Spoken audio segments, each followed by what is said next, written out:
Oh my gosh, hello. Oh, wow. So nice to see you and hear from you and talk to you. Oh boy. Let me tell you about the day I've been having.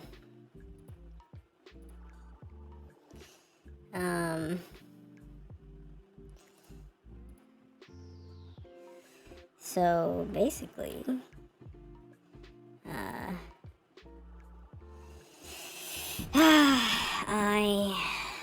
I've officially got my own place.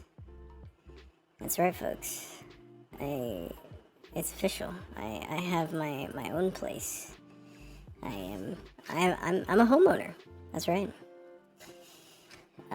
Renters are homeowners. Hot take, but that is true.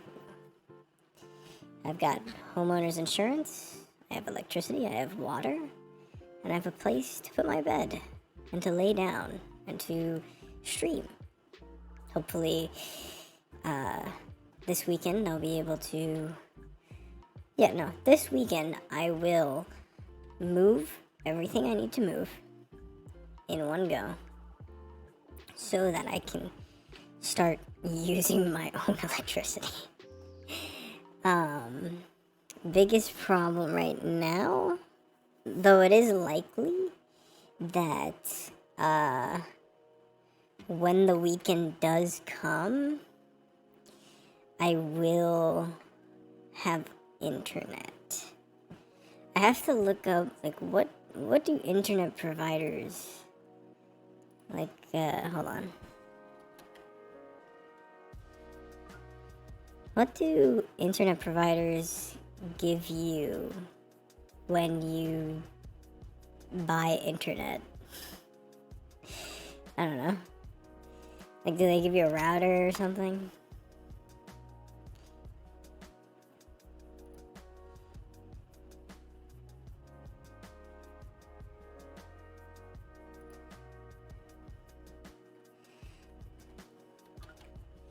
Do internet providers give you a router? What do they give you? Most internet providers gives you a router and a modem. Okay, so what is a modem? Because I think I have a router, but what is a modem?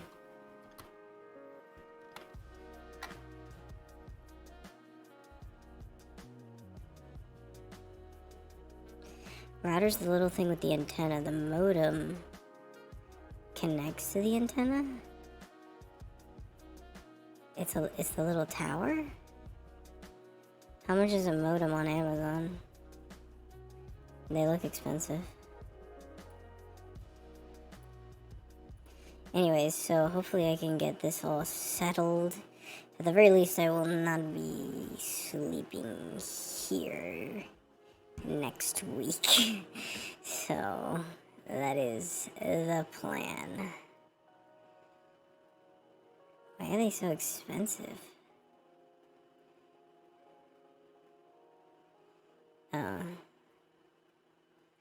I think we have a used modem, an old modem. Maybe it might be a modem, it might not be. What is a modem for? Modem versus router. Modem is responsible for sending and receiving signals from the ISP, while the router disperses signal to devices on the network.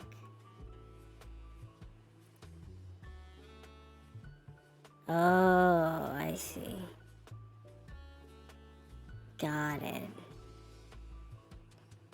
I have to check if that thing downstairs is a modem. It doesn't look like a modem.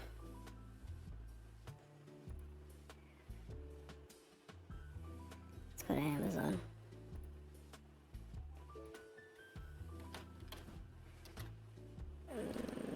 Modem.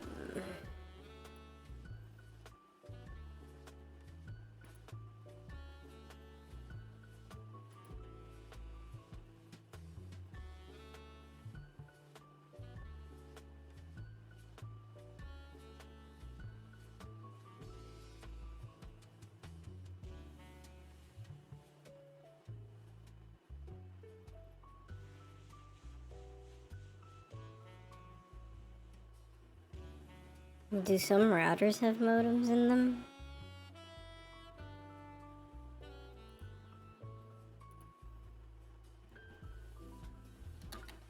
Do some routers have modems in them? What do you think, Google? What do you think? What are you thinking? What does a modem or router look like? No. No, I don't think it does.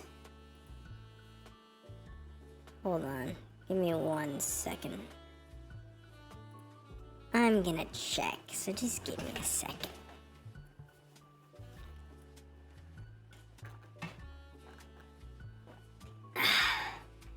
BRB.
I don't think that's a modem. I think that's just an old router. A really old router. It's covered in dust. Let me look it up.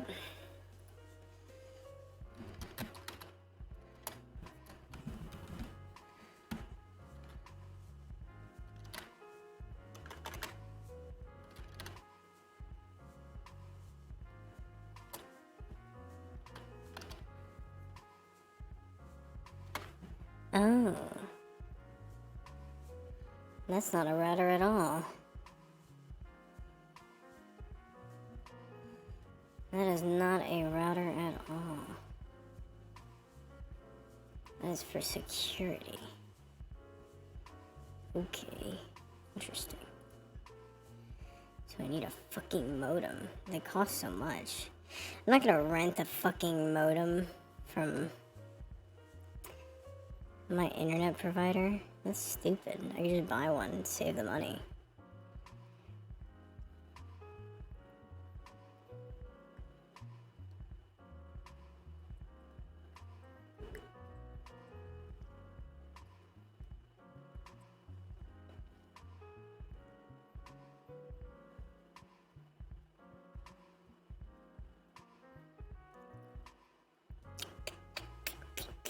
They cost a lot of money though. I can get one cheap for $74.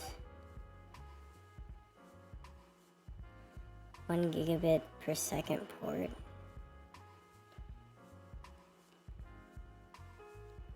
This is garbage. Such garbage. And I know nobody's gonna get me a fucking... Hey, there it is. That's my internet provider. You have to... Apparently they have to be like...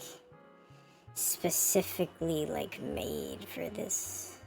You can't just get an internet provider that's not under their fucking or get a modem that doesn't specifically say that it's for this internet provider. Garbage, actual garbage. Alright, well, we got that settled, I guess. Anyways, we've got some videos to watch. Why is it doing this?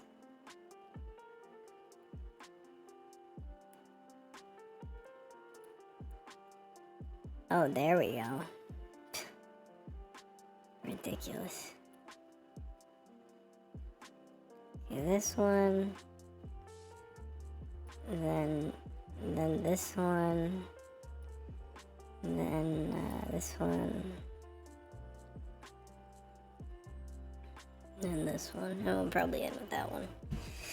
Alright. Okay. And we're back. And welcome back.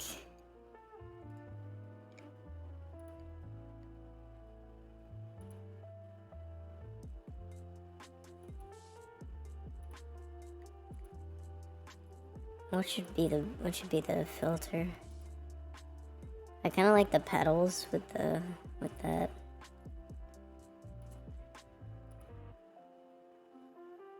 And that's pretty good.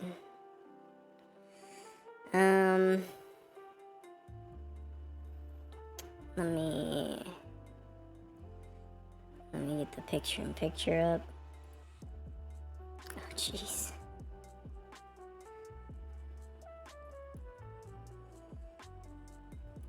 Okay. And there it is. And there it is. Make it a little bigger for y'all. For you goobers. You goofiest of goobers.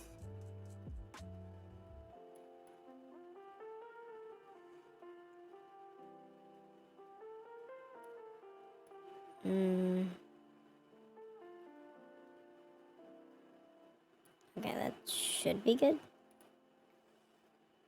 Here it is. This one is called Racist Life Coach Obsessed with Fat Women.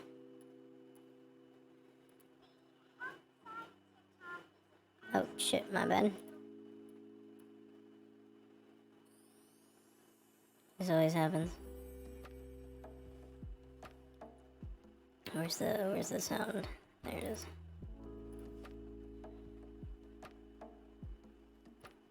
Okay. The health side of TikTok is an absolute minefield of body checking, misinformation, and horrible dieting advice. But one health nut in particular has gone so far off the rails, he's started beef with a man dying of stage 4 cancer.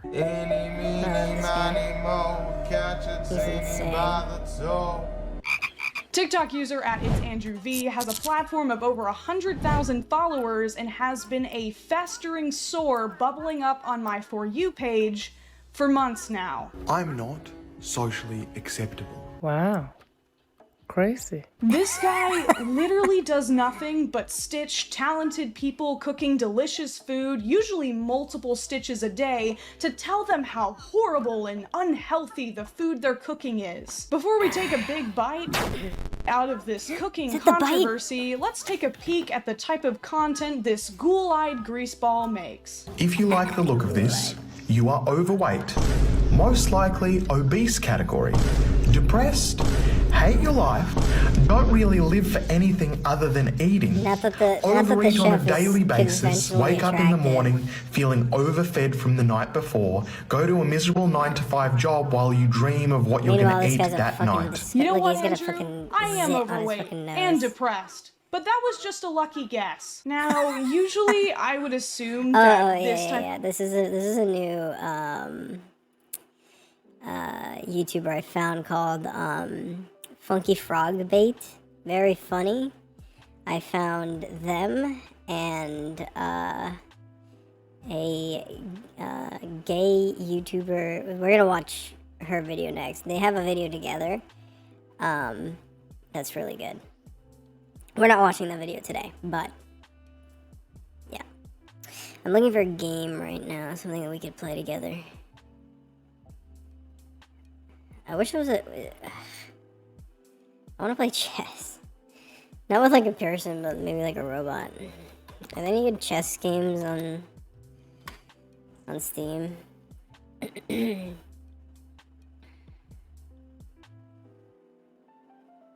Probably not, right? Sex chess, interesting. There's always a sex version of every game. Battle chess. Battle chess, bro. Auto chess? I don't want an auto clicker, what the fuck? Wizards, some of these aren't even chess. 4-person chess, okay. No, there's no chess on Steam.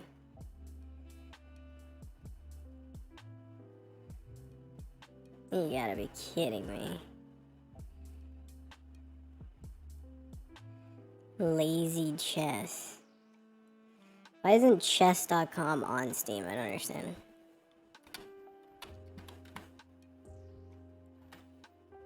Okay.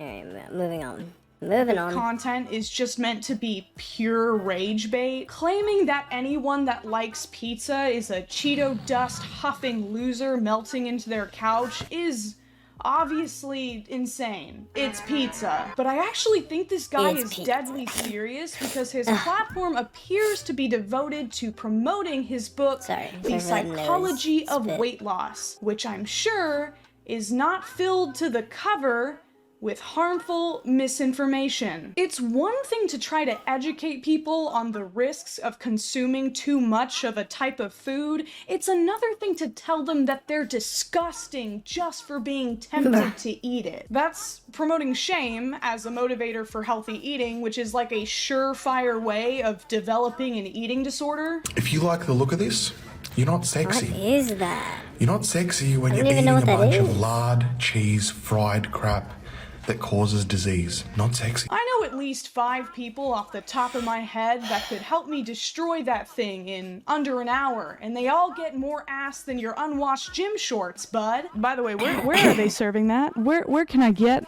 my greasy hands on that? The idea that I don't liking understand what food it that is is. literally designed to be as appetizing as possible automatically assigns you negative adjectives like bad, ugly, unsexy is just a very outdated puritanical notion. That gluttony is a sin so heinous there is an entire circle of hell devoted to it. There is nothing morally wrong with wanting to eat. There's definitely a subset of food that is just like, this is made to look like food.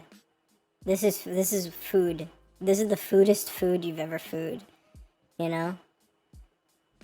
Like, this food here is what you would see an artist draw in a cartoon. As an avant-garde dish from like a magical chef or some shit. This is what you'd see. Is like the giant burger with fries in the center just covered in cheese.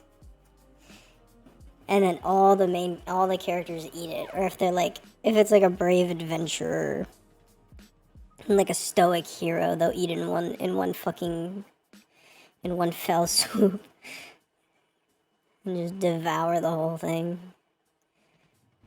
And then the hero is seen as like, oh, quirky, you ate that whole big meal all by yourself, didn't you?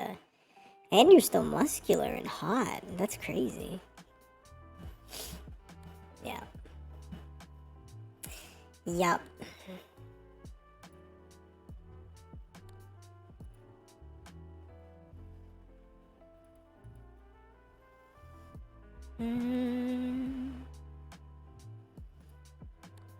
Hold on, setting up the game here. Oh, damn.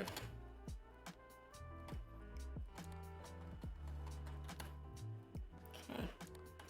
Oh, I see. I've got to do that in this menu. Got it. Sorry about that. Let's do it in this menu. Okay.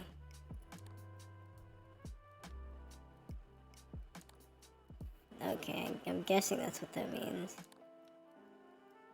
Upscale?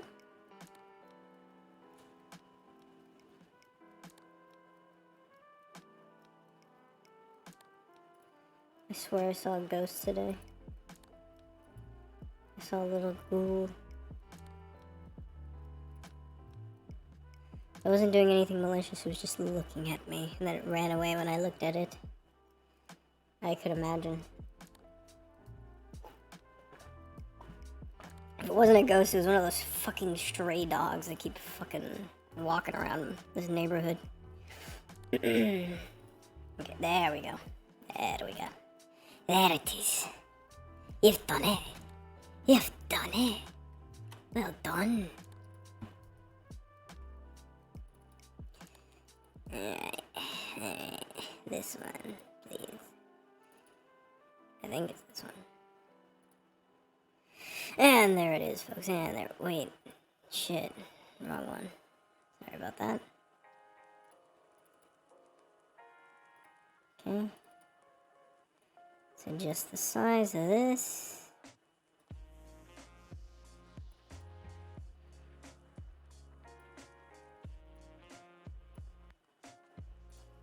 Move this over here. A little bit bigger. Perfect.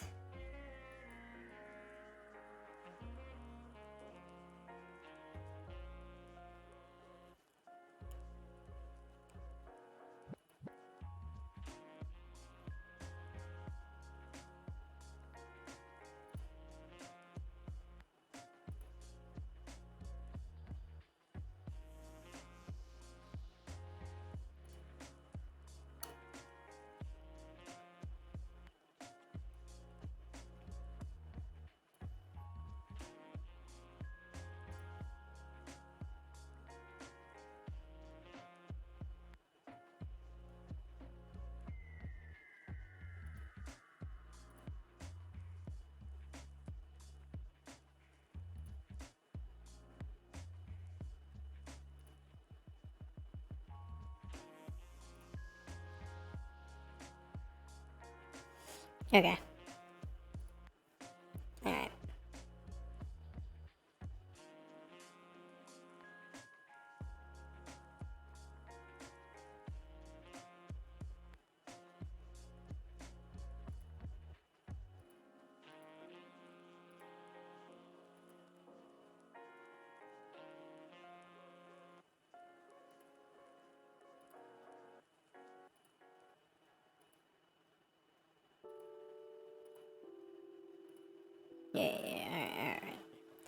Yeah, alright, let's fucking do it. Back to the show. Fattening foods. Our brains are wired to crave it. If you find yourself eating fattening foods a little bit too much and you start hurting yourself, then you don't deserve punishment. You deserve help, just like with any other self-harming behavior. I'm going to be generous today and help women not be fat. This is where it goes wrong. This is where most women become fat. And there's the other issue I have with this wet-faced White Walker's content. He is so disgusted by the idea that a woman might not have a body type that gets his twig rigid that he almost every single video targets women specifically for being fat. I mean, what about all these chubby men walking around? Maybe he's like me. Maybe he likes them that way. Here's an actual health tip. If a person claims to care about your health, but all of their reasons for healthy eating seem to revolve around being conventionally attractive, they're probably not looking out for you. This guy claims to be a health expert, but his only credentials are writing a book and looking like this. I'm the one they call the bully. He looks disgusting. I feel like I owe you guys financial compensation for making you watch that. This your first time eating a popsicle, buddy?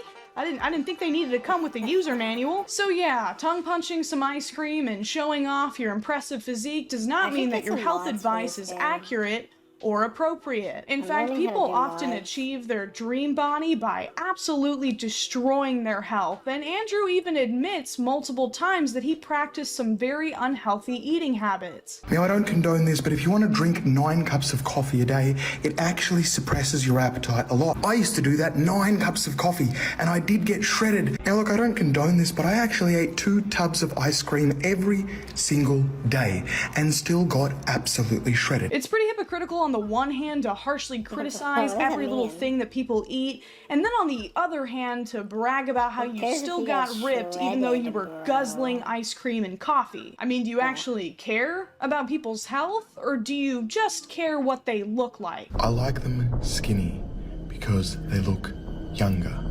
more youthful.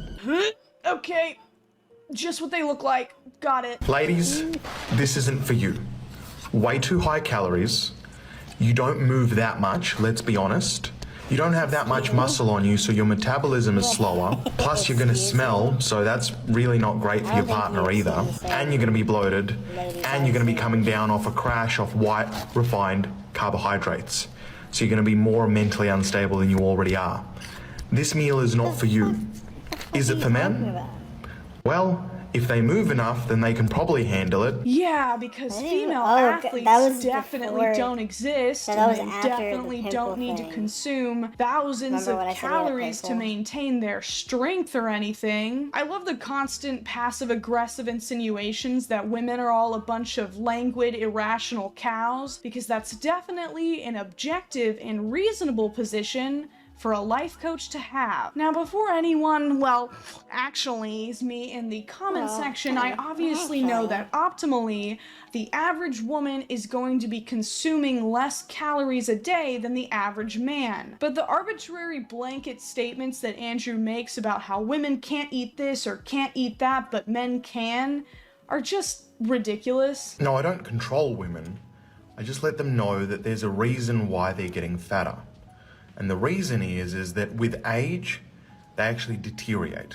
As a woman, you get more and more unattractive with age. How are you gonna look like Shaggy from Scooby-Doo having a midlife crisis and still try to be the Andrew Tate of food? Ruh-roh, Raggy. It seems we've taken the red pill. I'm not even gonna try to debate the old, tired up, concept Thursday. that women become withered and unfuckable the moment they turn 19, while mediocre men in their 50s are still silver foxes. Us MILF lovers will prevail. It's not like any of us were playing Resident Evil Village for the plot. You ungrateful, selfish wretch! You've come. I have come. This man has no place critiquing women's bodies when I could literally apply my eyeliner in the reflection of his lengthening, greasy forehead. Come on, brother, be brave.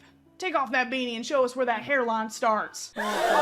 Whoop, there it is. I'm not one to body shame, but if you're gonna make your whole personality insulting other people's appearances, then you better come to bat with a full head of hair. Now, as you might imagine, Andrew has made a lot of enemies during his time on Already beat the TikTok. game. Almost all of his videos have more comments than likes, with a consistency about that. that is honestly impressive. But Raggedy Ripped Andy really crossed the line when he made this video. Ladies and gentlemen, boys and girls, I've got a hack for you of how to test if the food that you're being served up on TikTok is healthy or not. If the TikTok creator isn't willing to show their body, probably not. Yeah, there's definitely no other reason why a person posting what a if they just video wanna for fucking- potentially millions to see would not Yeah. want to have their body on camera. They just I wanna be can't anonymous. think of a single one. But this is where Andrew screwed up, because the guy he decided to harass goes by the username @ChefBob8, and 2 lovely ladies under the username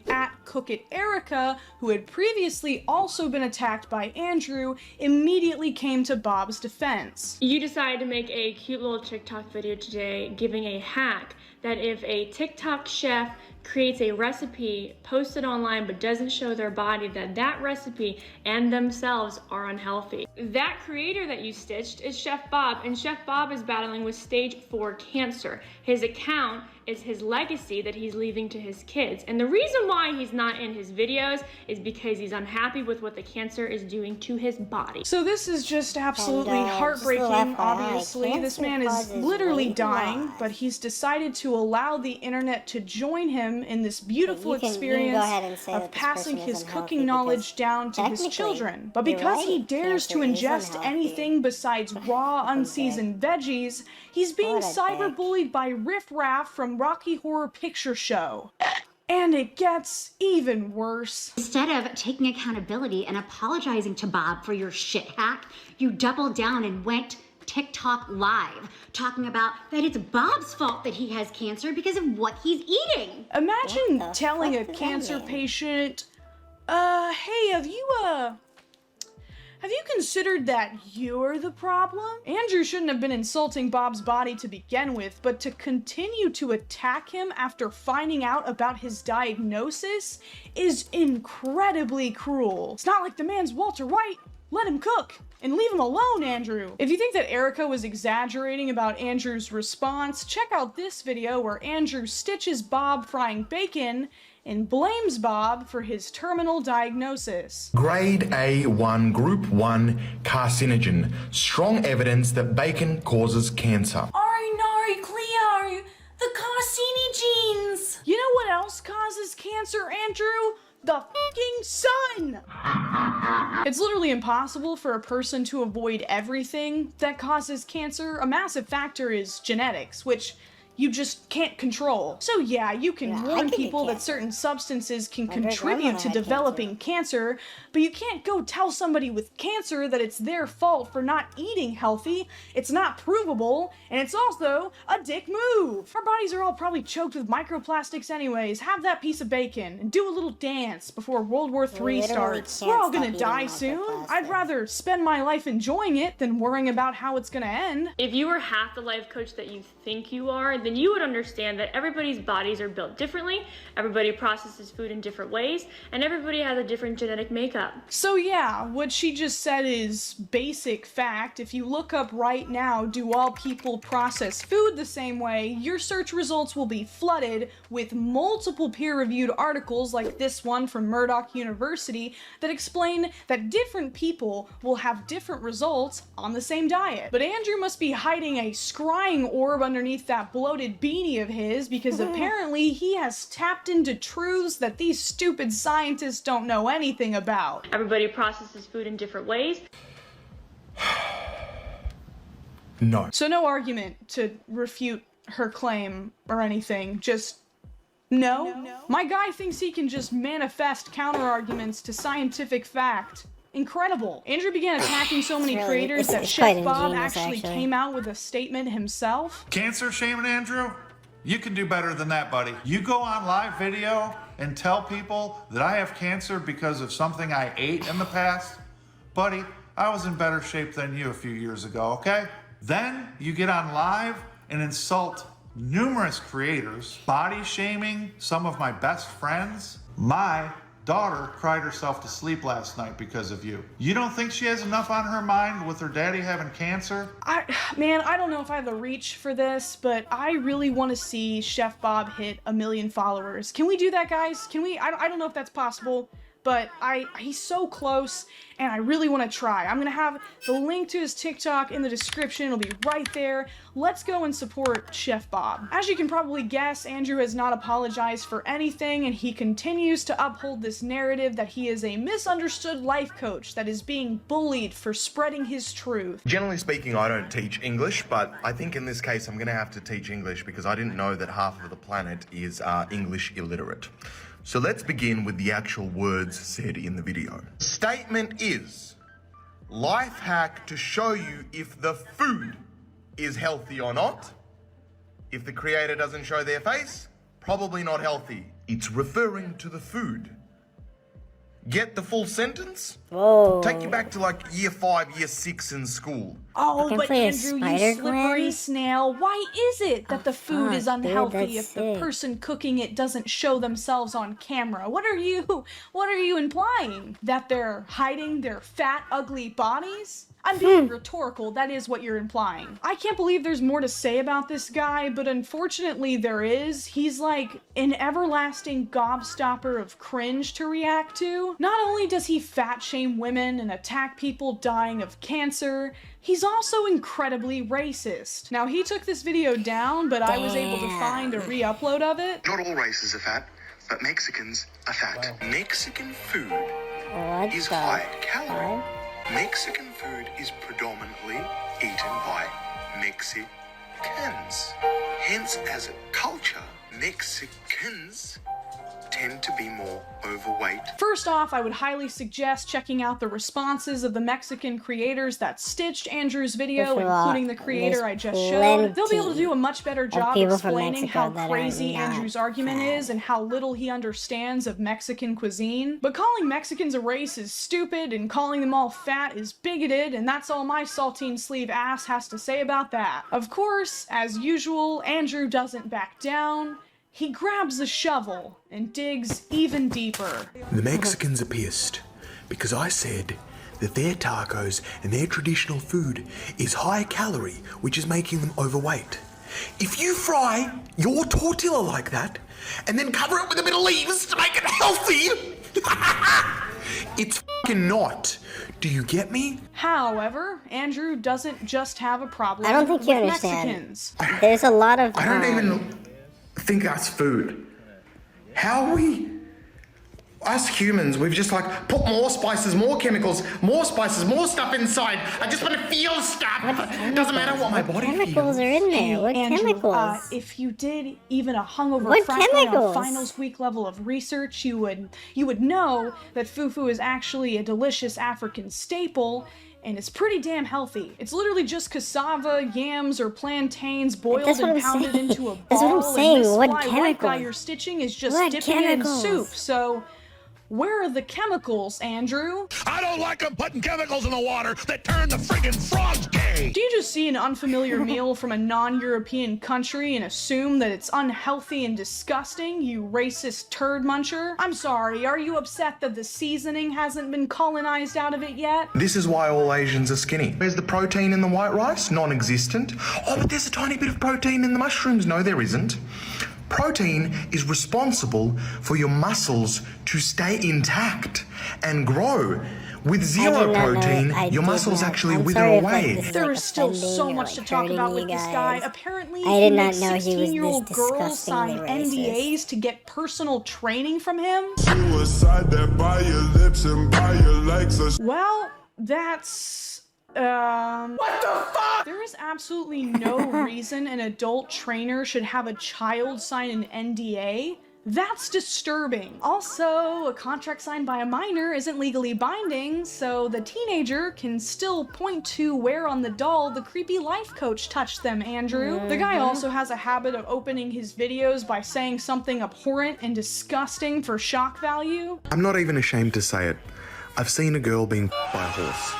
Like all the way in, bent over.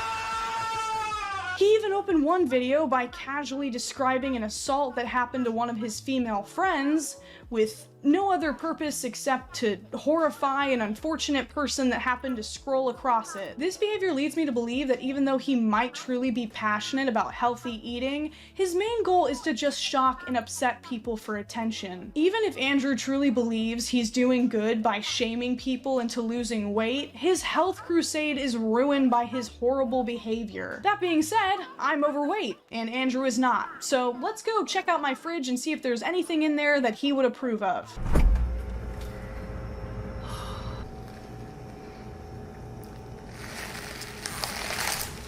Yeah, just take a... yeah. Yeah. Take a big old bite out of that. Maybe that'll help you with your troubles. That's what Andrew seems to think.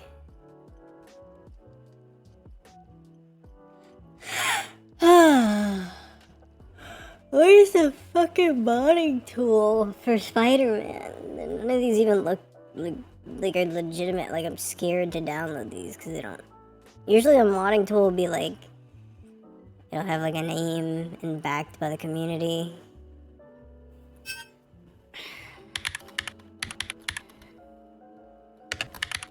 Spider-Man DC modding tool.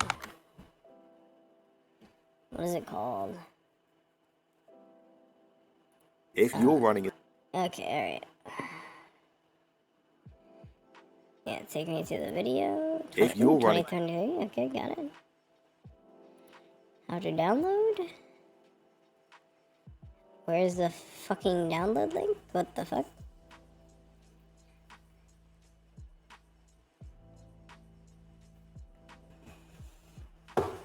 Oh, look. Somebody made a recent video for it. Let's, mute this, I guess? What the fuck?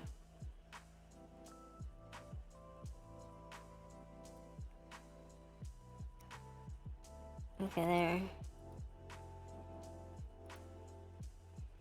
So this one, I guess put these two in queue, I guess.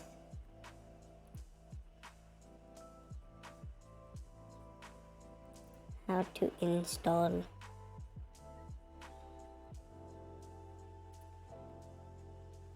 It's called Overstrike. Okay, that's the one.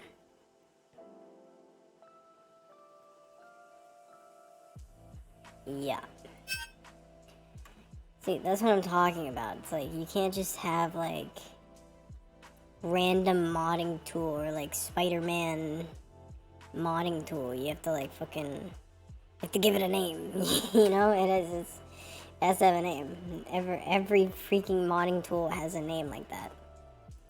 Alrighty. Next video on the fucking list here. We got, let's see here. Elbit and Tarsus IDs. No, exactly. no, shut up, Hassan. I was watching, oh yeah, OG Simpson died. He's dead. He fucking died. He's as dead as the fucking people he killed. But he ain't going to the same place as them, I can tell you that much. I can tell you that much. You know what I mean? Yeah, he's going to hell. He's going to hell. Now, I don't believe in hell. But in my culture, people like OJ also live in torment when they die. So, sucks to be him. You know what I mean?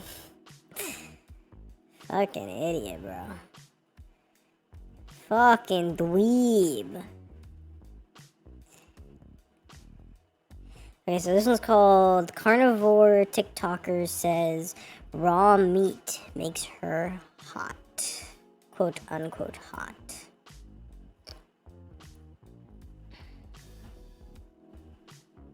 Oh. That's cool. Alrighty, well, hello, sinners. How are you? On today's installment of the Letterboard of Truth, our quote of the day is, "The stakes are high, and this person's cholesterol is even higher." I've noticed a sharp increase of anti-science rhetoric on social media over the past few years. I think the anti-vax attitude exacerbated by the pandemic propelled this mindset into the mainstream, which is why we're seeing it more often. But now, the new pandemic is the current wave of health influencers who are promoting borderline dangerous diets, condemning the use of sunscreen, and worst of all, claiming they can cure people's poor eyesight for the price of a Chipotle burrito bowl. And yes, I use Chipotle as a form of measurement. You may have been told that you need glasses, but that's actually a lie. There are mental, emotional, physical, and even spiritual reasons why you may not be this lady. And I'm here to tell you that that can be healed. That is just about the goofiest thing I've ever heard. I thought I needed glasses because I'm nearsighted. Turns out my vibes were off this whole time. Who knew? But don't let this woman get behind the wheel. please. The saddest part is that these influencers fully buy into their own bullshit dogma, or at least they appear to. They truly believe they're making good health decisions, but really, they're putting themselves and their viewers at risk for long-term health issues. But no matter how many facts we try to throw at them, unfortunately, I don't think they'll realize the error of their ways until, heaven forbid, they meet their demise. Speaking of meat, the latest fad diet to make the rounds on social media is the raw meat diet. If you thought flat tummy teas were bad, you have no idea what you're in for. Both will make you shit your pants, but I think the raw meat diet is the worst I've ever seen because of the numerous warnings against consuming raw meat. Not that that's ever stopped me. Just kidding, I'm a lesbian. For example, you're more likely to get infected with foodborne illnesses because of the amount of toxins, parasites, viruses, and bacteria in raw meat, which are contracted during the slaughtering process. This includes Salmonella, E. coli, Listeria, and many more. But these pathogens are mostly destroyed when you cook the meat. So if you're not cooking the meat, that's an issue. So why are people voluntarily choosing to eat like cavemen? I truly couldn't tell you. But this raw meat TikToker was interviewed by our friends over at Truly, and according to her, she looks hot because she eats raw meat. No. Well, that's a new one. Truly for— Alright, hold on. Instructions. Back up your saves just in case if you install a suit, but it's selected in your save, the game won't be able to find it and will crash. Run the exe. Create profiles if you don't have any. What? Add mods to the library either by moving the file under the mods library, under the mods library folder, or using add mods.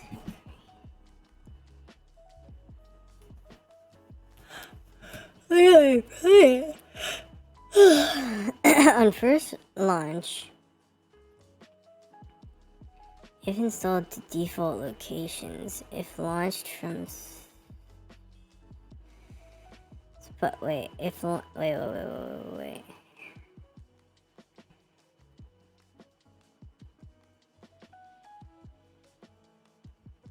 On first launch, automatically text the game. I'm sorry, I'm new to mods, so I don't. Only time I ever used mods was for Skyrim, and that was because it was on Steam. I didn't have to do any of this shit. On first launch, automatically text the game if installed to default locations. If launched from Spider, it will suggest to import mods. Keep load order. Okay. So, before I do any of that, let's just keep watching while I do formerly known as Barcroft TV, have delivered many classics I've reacted to in the past, such as I Married My Cousin and I'm 18, he's 48, now we have twins. So, Truly set the bar very high, and we can only hope they reach our expectations yet again. But before we learn how eating raw liver can make us more attractive, let's meet today's sponsor. I had to. I'm sorry. Despite the fact that billions across the world experience menstruation, many people still insist that it should remain a taboo subject. And if this time of the month is mentioned in the media, it's usually depicted in an inaccurate or unflattering light. By fighting against this stigma around periods, we can help others who menstruate feel more included, strengthened, and empowered. If you're also a bleeding bestie, then you know that getting your period is not pleasant. However, using reusable menstrual products has helped make my time of the month a little easier, and that is thanks to today's sponsor, Intimina. Intimina strives for education, progress, creativity, and fearlessness. Like me, Intamina is determined to destigmatize the conversation surrounding periods, which is why I love working with them. So if you're looking for a more convenient, sustainable, and cost-effective way to manage your period every month, look no further than Intamina's Ziggy Cup 2. The Ziggy Cup 2 is a reusable menstrual disc with a flat fit and rib tab for slip-free removal. All you have to do is squeeze the sides of the rim with your thumb and index finger, then insert the back rim of the cup first and use your index finger to push it in. Make sure to angle the cup back and slightly down, and when it's time to take your Ziggy Cup out, hook your index finger into the rib tab right here for a slip-free removal. The Ziggy Cup 2 comes in two sizes, A and B. The A size is designed for newer users, lighter flows, or but the those body was with a designed, lower guys. cervix. The body was Likewise, designed. the B size can handle any level of flow, but we have to and it's design perfect things for people with for a this higher design cervix. thing. And best of Yeah, 'cause all, that makes both sense, the right? A and B size can be used for mess-free period sex, if you're into that, of course. And since Black Friday is coming up, Makes now is no the perfect sense time to at try all. out the Ziggy Cup 2 for yourself. The link at the top of We my have to description will apply take you to engineering. Intamina's website, so be Literally, sure to like, check out all the amazing bioengineering discounts they're offering this Black to Friday. this thing and that is perhaps supposed to be maybe some designed. gifts with purchase. I Checkmate, don't know, you gotta Christians. check it out for yourself. When you shop with Intamina, you're supporting not only your reproductive health, Sorry, but I just also thought my that was channel. funny. So thank you in advance for I've that. just heard And that thank too. you to Intamina for sponsoring today's video. Now I'll let's just get do back 2 of to your those. scheduled programming. So just in case. So the description says, would you choose to only eat raw meat if it helps clear your skin and lose weight? 19-year-old India Castley from Southport, England, who switched to the carnivore diet over a year ago, says this has been the best thing she's done to herself. She's Nice certainly lay on the last doing line. something to herself. I don't know if it's a good thing. Now, I've heard of the carnivore diet. I've actually seen a few people on TikTok who claim that switching to this diet has helped them with their eczema, but as far as I know, they at least cook their meat. Miss India here does not do the same. So do we know for sure that her eating raw meat helped clear her skin and lose weight, or was it because she cut something else out of her diet? I don't know. I guess we'll see. Maybe I'm judging. From raw steak and eggs to beef fat moisturizer, India claims the raw lifestyle has transformed her physically and mentally. I'm probably judging a little too soon. Let's hear what India has to say. Also, trigger warning, raw meat. If you don't want to see that, then I don't know how you made it to this part of the video. That is probably the strangest warning I've ever given on one of my videos. Let's get into that raw meat, baby. Not this trigger warning. Always consult medical professionals before undergoing any changes to your diet. If I had to guess, I think 99.9% of medical professionals would recommend cooking your meat before eating it. Also, if you haven't noticed, I will be going into a little bit of hater mode today just because... Alright, sorry. You must install .NET desktop runtime to run this application? What does that even mean? Learn about runtime installation? Would you like to download now? Excuse me? Okay.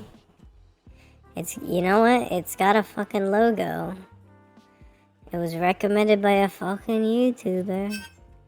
I saw it before I clicked on it. Might as well fucking do it. What? Can you just put this in download?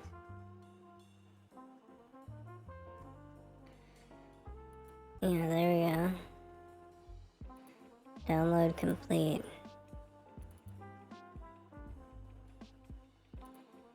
Okay.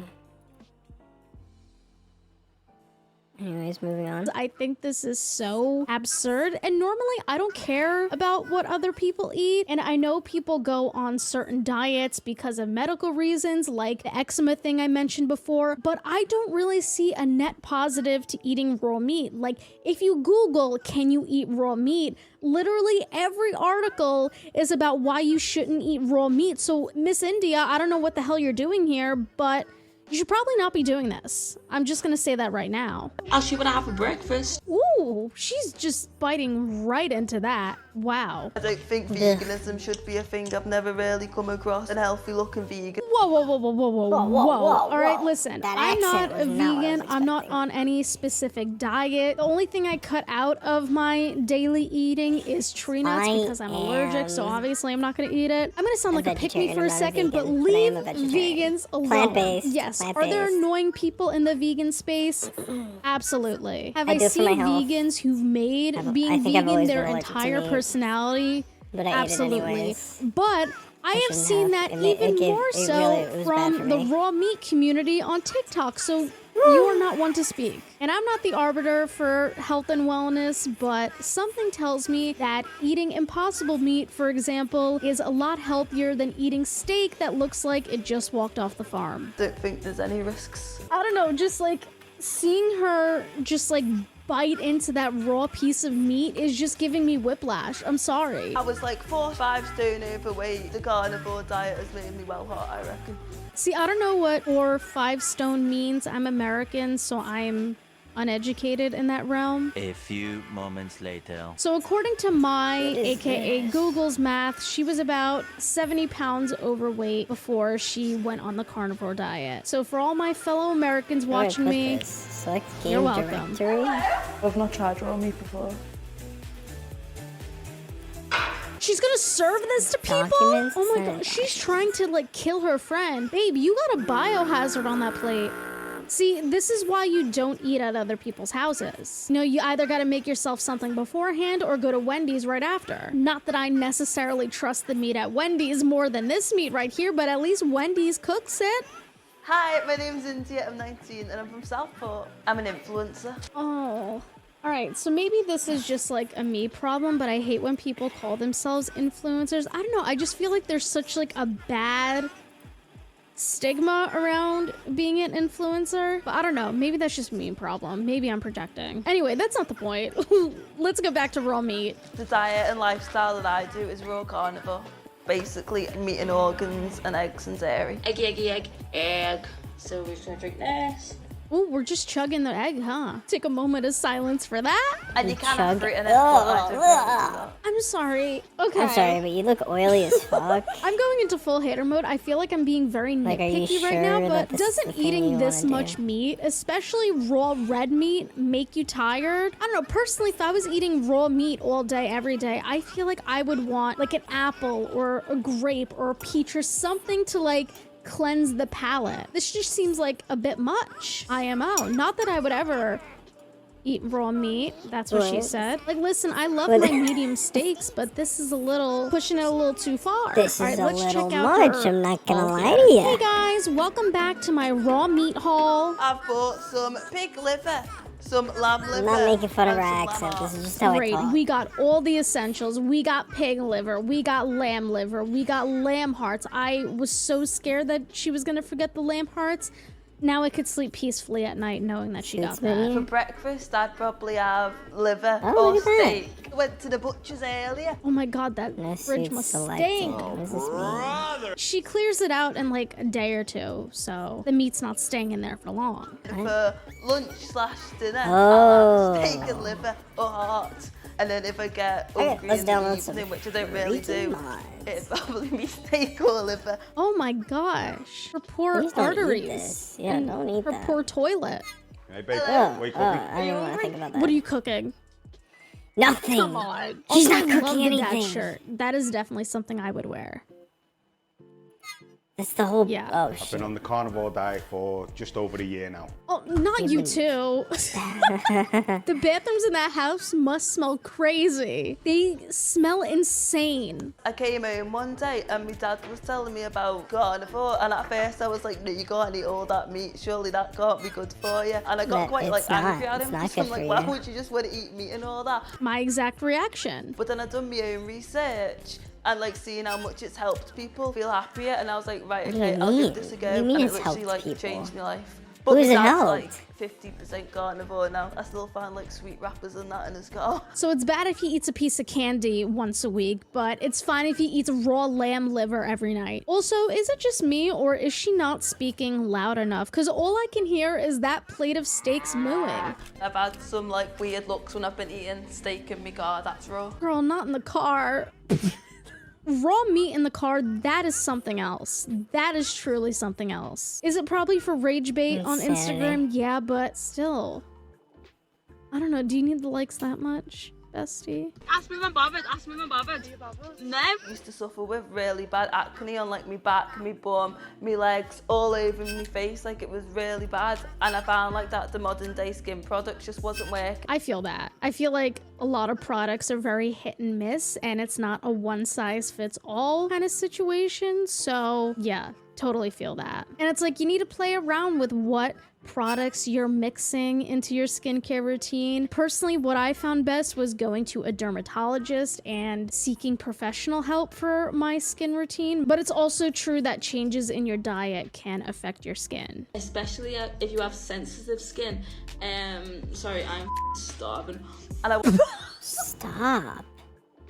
Come on, time and place. Oh, guys, I'm really starving. I know I'm being dramatic, but Fucking like I weird. can't get over the whiplash from talking into the camera like a vlogger, like an influencer, to like gnawing at a piece of red meat. wanted to go the natural route, so I used like beef tallow, which is like basically beef fat, and I just rubbed that all over my body and it's cleared up like 99% of my spots.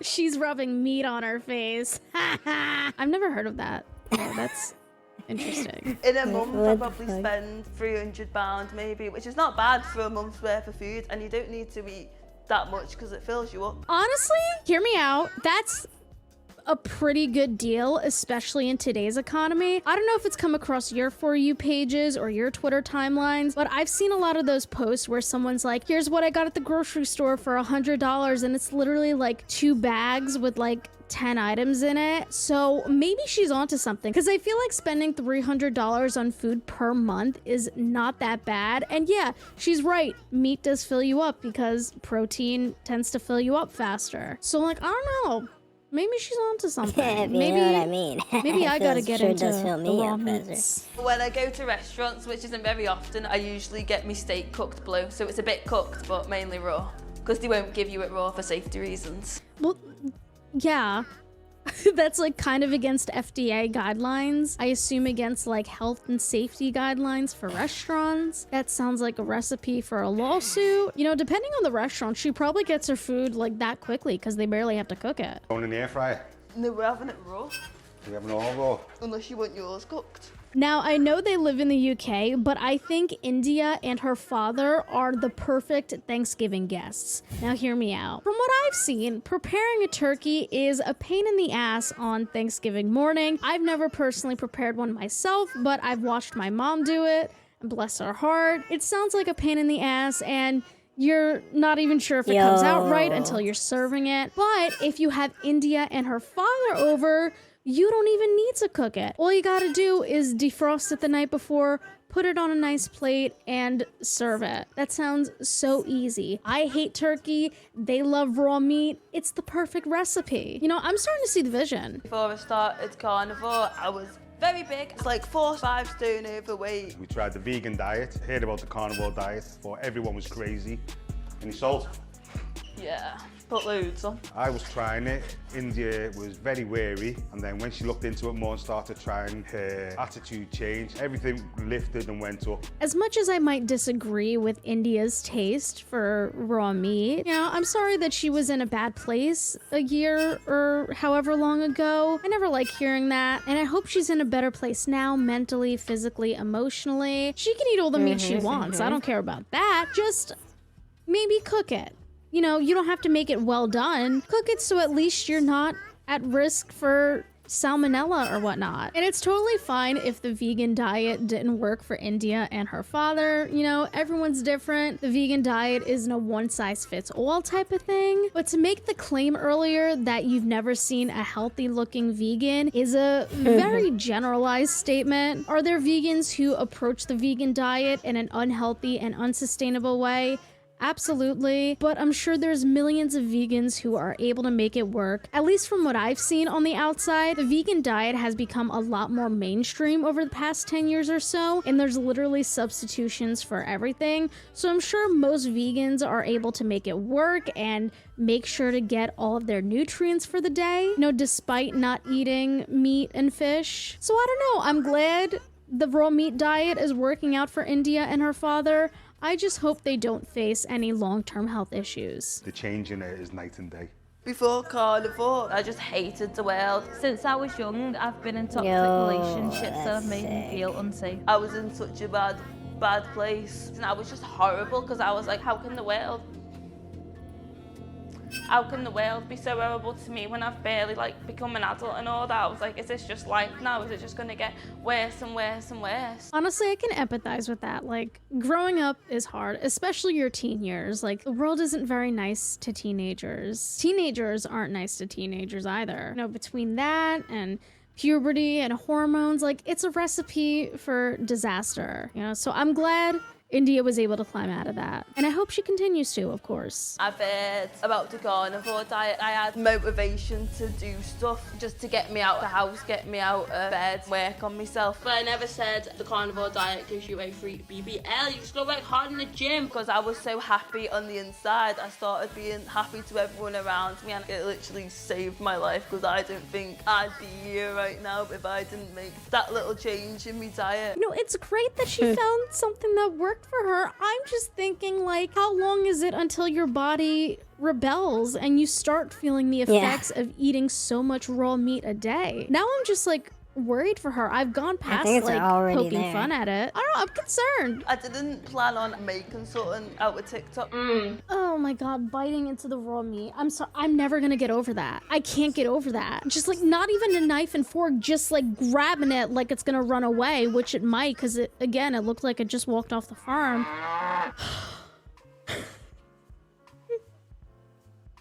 It do take nerve. And then I don't mind eating raw steak. You know I like it raw.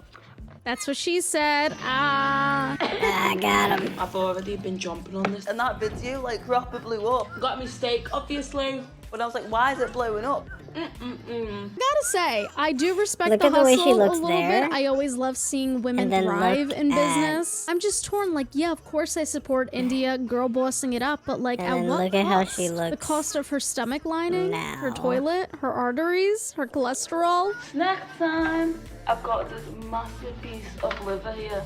Do you think I'm doing it for attention? Which I get it, because obviously raw meat's quite frowned upon. But see how she kind of looks a little more. Where the meat's coming from, then it's fine. Okay, yeah, I've heard that if you raise the meat on your own, a little more like on your own farm, it's a lot healthier or a lot safer than store-bought meat, because you know the slaughtering process and stuff. But like, we've only seen her get meat from a store. So it's like, you don't know where that meat is coming from. You don't know what it's contaminated with. And it's like, what research? Every doctor advises against eating raw meat. Me when I lie on the internet. My best friend Mackenzie, when I first told her about it, she was like, no, you can't be eating that. That can't be very safe for you. Mackenzie's right.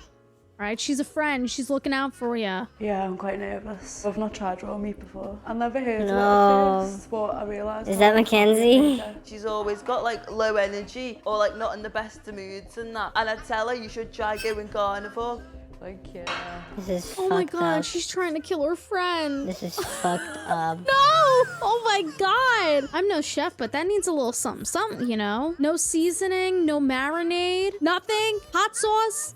Ketchup even? On that note, I'm just gonna come out and say it. Sometimes I eat my steak with ketchup, alright? Sue me. At least my steak's cooked. Straight in. True. And just chew and let all the flavours fall out.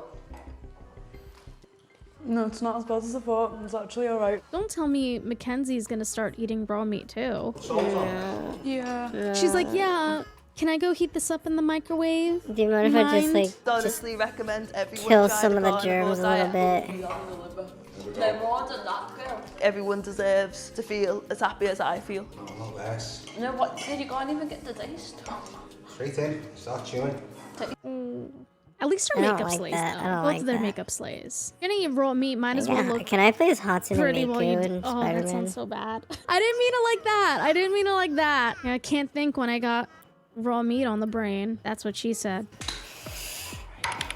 She's like, I need a sip. I need a sip of water to wash that shit down. I think the You carnivore can play as is for Kakashi. everyone, because even going back to our like caveman times, if you look at books and all that, this is all they used to eat. I thought cavemen mainly ate like fruits and leaves and stuff. They did, Like, they yeah, ate they fruits probably and ate raw berries. meat too, because they didn't have air fryers and grills back then. But like, just because our they ancestors learned ate how to it and it cook worked for things them, that on- doesn't mean they it just works threw for it us. on a Because like, we know fire. better. Like, we don't have to do this. No one is forcing you to do this. So- You want to feel connected to your ancestors?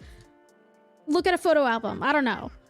I don't know. hell yeah, I what feel the like in fuck? this day and age, people always just There's so want many a good solution that's like you get it right away. Spider-Man You don't want to work hard outfits. for it. It's not a long-term solution. It's just short-term. Yes, I'll be on the carnivore diet for the rest of my life. You're gonna love life, and before you knock it, try it. So yeah, I think we're all meant to be animal-based. No. Oh, No. God. I don't think I'll ever get over just her biting into raw meat. Eat all the meat you want, but you know, grill it, cook it, not even a little bit of sauce. In conclusion, Just a little bit of sauce. don't do Just a this. little bit. I think I made that abundantly clear. As for India, you know, I hope she continues, you know, on her mental health and physical health journey. I hope she continues being in a good place. I wish her and her family all the best. I just hope she realizes the dangers of eating raw meat before it's too late, before it negatively affects her down the road. And even if she's fine now, you know, because she's young, she thinks she knows everything. And I don't mean that Well, in what is this? a negative way, because I have That's those what I tendencies want. too. But The- like, the you know, just actual because your Fantastic young Four body can Spider-Man handle it suit, now, that's what that I doesn't want. mean, you know, in 5-10 years from now, it's gonna look the same, I guess is what I'm trying to say. But yeah, let me know what you think of the raw meat diet. Would you ever try it? Have you ever tried the carnivore diet? Let me know down below. If there are any other similar videos to this that you'd like me to react to, please also let me know down below. I This plan shit on looks making sick. another video about raw meat TikTokers in the very near future, sometime in the Sinmas season. So if there are any other specific TikTokers you'd like me to look into, please let me know down below as well. And in general, if there's anything you'd like me to talk about going forward, I have a Google form linked in the description where you could submit your video ideas. But thank you so much for watching. If you like this, make sure to give it a tiny thumbs up and subscribe down below. Thank you to Intamina for sponsoring today's video. I love you guys. Cook your meat, and I'll see you soon with a brand new video. Bye! Bro, I'm not gonna play as Freddy Fazbear. That's ridiculous.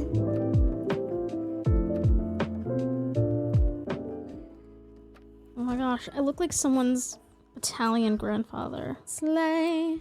This walking burden to society has just gotten into more trouble with the Israeli police, and it hasn't even been 72 hours since the last video I dropped on him. So since then, he's allegedly had an official threaten him with 99 years in prison. He's been taken in for questioning by the police again, and also threatened to sue me on Twitter and use my YouTube ad revenue on escorts and blow. So good for him. I'm sure a judge will really take that seriously. But yeah, today we're talking about Johnny Somali, who's become a laughingstock here on the internet, but it seems like he hasn't even realized that people are actually laughing at how pathetic he is and not with him, as his entire stream chat is just actively trying to get him hurt or arrested, and every time something happens, they think it's the funniest thing ever. Johnny has somewhat become infamous because of harassing the public in Japan, and he was also Johnny arrested Somali is twice there and held in jail for about 90 days. And I guess when he was finally released from Japanese jail, his bright idea was to go to Israel and start testing the limits there, as it seems like this dude will literally do anything for just a drop of attention, including committing crimes, harassing police officers, all for live stream content. In my recent video, we covered how he absolutely denied that, but unfortunately for him, he's live streaming everything. Do I look like someone who's the harass anybody? Don't touch me. Don't touch me. Don't touch me. I'm from America. Don't touch me. I'm from America. Don't touch me. I'll slap that. I'll grab it too. Donald Trump told me grab it by the. I'll grab that too. The dude is basically as dishonest as it comes, and he was proudly trying to falsely copyright strike myself, Decoy Voice, and Oompaville, so I posted that on Twitter.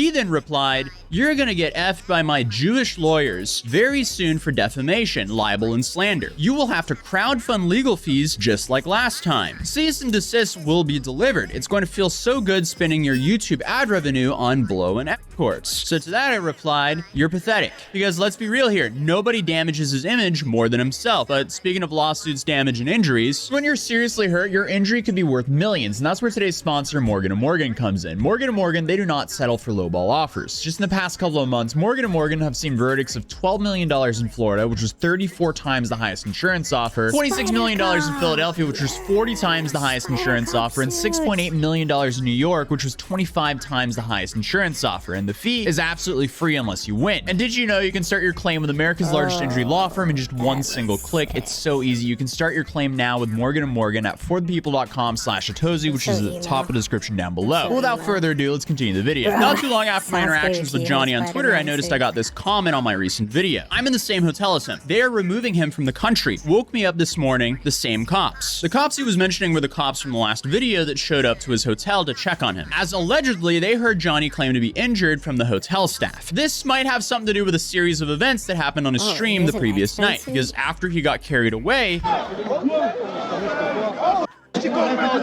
he was interrogated for 30 minutes. This is where all of Twitter was claiming he'd been arrested. Apparently, he was only detained and questioned. So I do need to correct that he was only detained here, but after being detained, he said this to the police. "You're gay. You're holy shit, man. Not you? I'm not scared of the police. You think I'm scared of these mother? You okay? Nah, you. You. You. I talked to them. I asked them, I mean, you gotta let him go. You're gonna get a little. And he said all that after the police allegedly threatened him with this. You know what the cop threatened me? What? He said, 99 years, we'll make sure you don't come back to Israel. I said, I'm Ethiopian. I'm Jewish. You can't come back to Israel. Oh, I have 3,000 viewers. Yo, shout out my gang. Pirate gang in the chat, W sub up. It's insane to me that someone will happily ruin their lives for 3,000 viewers. The social media world is getting dystopian incredibly quickly. But then he had two very contradicting statements. Yo, I need to get some money for what they did tonight, bro. That was crazy. I didn't expect them to really grab my head. They got mad because I'm talking. Oh, tonight was a good night, bro. Okay, so clearly it wasn't that bad if tonight was a good night, but it seems like in his head, as long as he's getting attention, it's a good night. But going back to the police who were there to check on him, it's a little unclear what they were actually doing, but it seems like Johnny might have been exaggerating injuries, as he previously stated that he wanted some money. Yet, it was a good night. I don't want to talk about anything. I need to talk to my lawyer. I'll talk to my lawyer. You go to the hospital?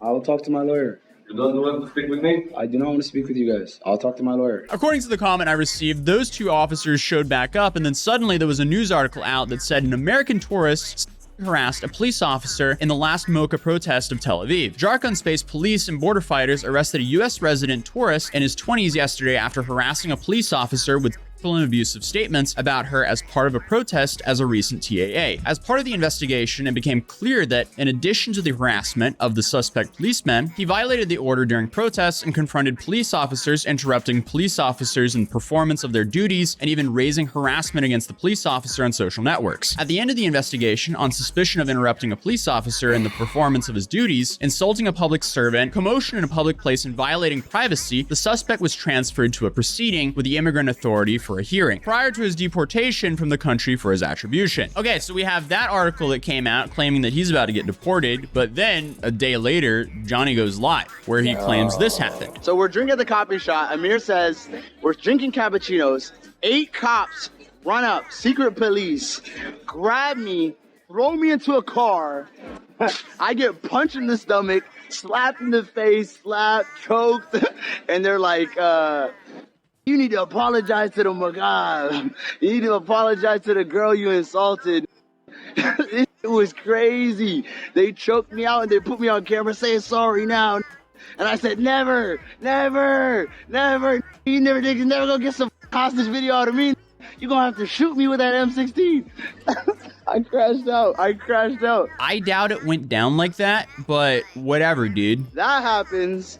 They threatened me. They're like, yo, we're gonna take you to a private room and beat your ass. And I was like, bro, what the is going on? They take me to the police station. I get put in prison for a night with a bunch of Palestinians and Ethiopians and Russians. I end up taking over the jail. I start doing chants and dances with them. All the guards, they're Muslim, Palestinian, they're with me because I'm from America. I ran the whole jail. I'm taking hummus. And then I got out after one night, you know what I mean? No, I don't know what you mean, but he's claiming he's leaving Israel on Sunday. But we're gonna be leaving Israel Sunday. But yeah, I'm out. How am I deported if I'm walking around right here? I'm walking around in Israel right now. Life is good, dog. Then finally, he had a message to say. All I want to say is, look, BB, IDF, Mossad, I know you're watching. I love Israel, and thank you guys for hosting me in your country. It's been a great 1 month trip. I'm leaving in 5 days, 4 days, and I think we're gonna go to LA, do no jumper, then I'm going to South America. So yeah, that's the plan. LA, no jumper, South America. So let's make it happen, guys. Okay, good luck to him, I guess. He's definitely playing a dangerous game, but he also briefly apologized on Twitter, saying, I apologize for my distasteful comments under the influence of alcohol. I am happy to be a guest in your beautiful nation. Thank you for hosting me. Yeah, dude, blaming alcohol doesn't excuse your garbage behavior. Either way, the guy's gonna crash out. The only question is, when? He's still being extremely bold, even though a police officer already threatened him, or at least an official threatened him, 99 years in prison, allegedly, but he's still running around being that bold. Is this Darwinism? I guess only time will tell, but other than that, I'll see you guys in the next video. Peace. Lady ballers. Not something And you here it really is, ever folks, want to the hear. video of the day. The Lady Ballers video by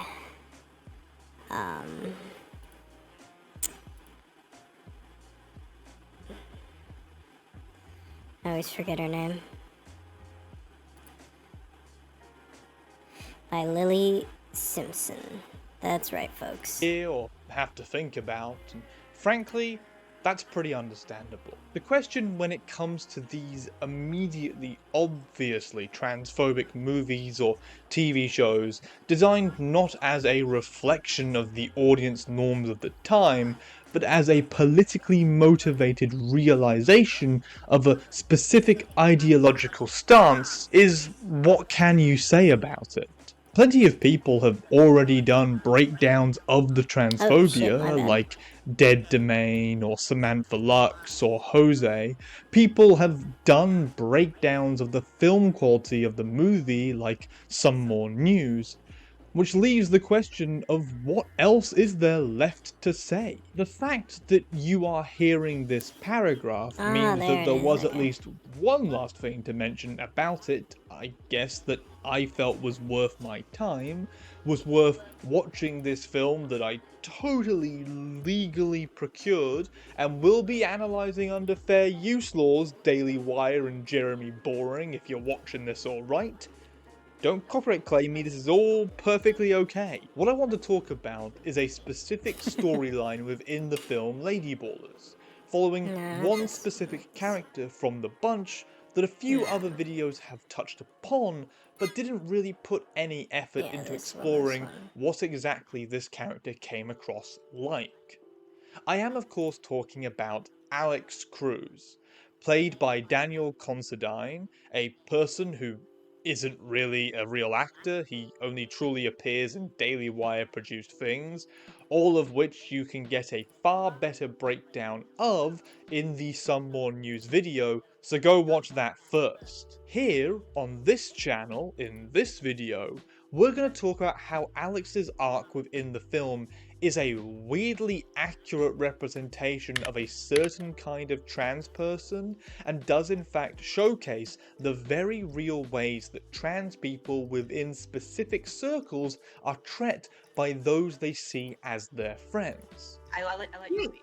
The best thing you can do for us is grow out your mustache and tell people not to live like you. I call it the secret trans story of Lady Ballers because it's clickbaity. But it's also pretty true to how I felt about it at the end of my time watching this garbage trash fire of a film. Oh, and before we get into it, I want to mention today's sponsor, Ground News. That's right, you can go right now to ground.news/Lily Simpson to get yourself a sweet deal on a truly pretty great resource. If you ever find yourself wondering about a news story, and then wondering about who is reporting on that news story, a continually worrying thing in the modern polarized media landscape, then Ground News is a great source for alleviating that. They offer the ability to see how many articles have been published on a story, what the bias for those stories are with ratings from 3 independent news monitoring organizations, compare the headlines of those stories to see how people position it differently based on those political biases, and also get the info on how factual these various news sites actually are. All of which allows you to temper your consumption of news with stats and data. I love stats and data. They also have categories for you to go digging for any news that might have skipped your notice within whatever interests you, like movies and TV, my personal special interest, as you might have been able to guess from the whole YouTube channel. Have been able to notice. They even have a blind spot feed, which lets you see what stories you might be missing based on the political aisles you belong to, giving you the info on how under or overrepresented each is within the right or left. And for a personal news story, if you look up the Daily Wire just to see what is happening at the company behind all of today's topic, then we find out that they are apparently getting rid of Candace Owens, with 52 sources on that. This has reporting from across the political divide, with a distribution bias leaning more right-wing by a little bit, and at least a quarter of the sources have a high factuality. It also seems, from looking at headlines both on the right and left of the reporting media, that she was fired for going really hard on anti-Semitic stuff. Though 2 headlines stood out to me as interesting, specifically this one from The Gateway Pundit, which said Candace Owens confirms she is no longer working for Trump-hating Ben Shapiro's Daily Wire, and this Hollywood Reporter headline, which says that Candace Owens is out after fighting with co-founder over Israel-Hamas war. Yes, it seems like this is one of those cases where we get the interesting crossover of right-wing that supports Zionism and right-wing that hates the Jewish people, clashing in the form of this pundit and her relation with her bosses through a, well, anti-Semitic perspective. Regardless, if you sign up to Ground News at ground.news/Lily Simpson, you too can get to experience all the fun of seeing stories through the lens of who is reporting on them. And if you do it now, you will get 40% off unlimited access all of this month, which is a pretty solid this one deal. is fucking sick. It's a So robot head on over to the Spider-Man. QR code on the screen, or Looks the like a link fucking below, action and figure. sign up That's sick. today. Alright, I reckon that all amounts to Oh, an shit. intro of sorts, so let's get into the meat of this video, and talk about Alex's story from the film whose highest achievement is that it exists. Ladyballers.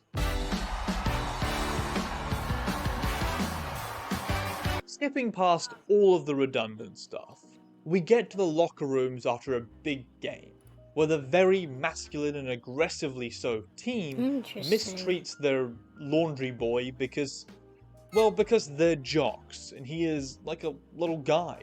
And basic stereotypes are the meat that people go to when they don't have anything interesting to do with characters. However, our character, Alex, is the only one of the group who doesn't mistreat the basketball button. I'm not a sports person, I don't know what job this person is meant to be, but Alex shows care and respect to them. Stuff that is meant to hint towards some things of relevance down the line, and that are all part of the character that they are building for Alex, i.e. effeminate. Oh, see a little clipping right there. Because, yeah, treating You just others ripped with that model, respect didn't you, is buddy? women shit, I guess. We Now, all know why is that there a guys are meant to skeleton be league? Why can you terrible play and the selfish skeleton? people. Look, I promised I wouldn't get into the wider politics that this movie represents. Shit. But I mean, that's a It's really hard funny, promise to keep with what we are dealing with here. What does it take to be a man? Is it money? Fame? Respect? Maybe. You have to win. Because it is strange what exactly Lady Ballers is trying to say narratively with the characters and their storylines. Like, not to jump ahead too much here, but basically nobody in the film learns anything or goes anywhere with their arcs other than Alex, and we're gonna get to that later. They mostly end where they started, and along the way all we learn is that queer people and women suck. Driving, parking, most of the STEM fields, rock and roll. Yeah, boys are better at all of those things. Oh, and while we're here, the pacing of this film is atrocious. Scenes go on way longer than they need to, like these ones for example. It's Felix.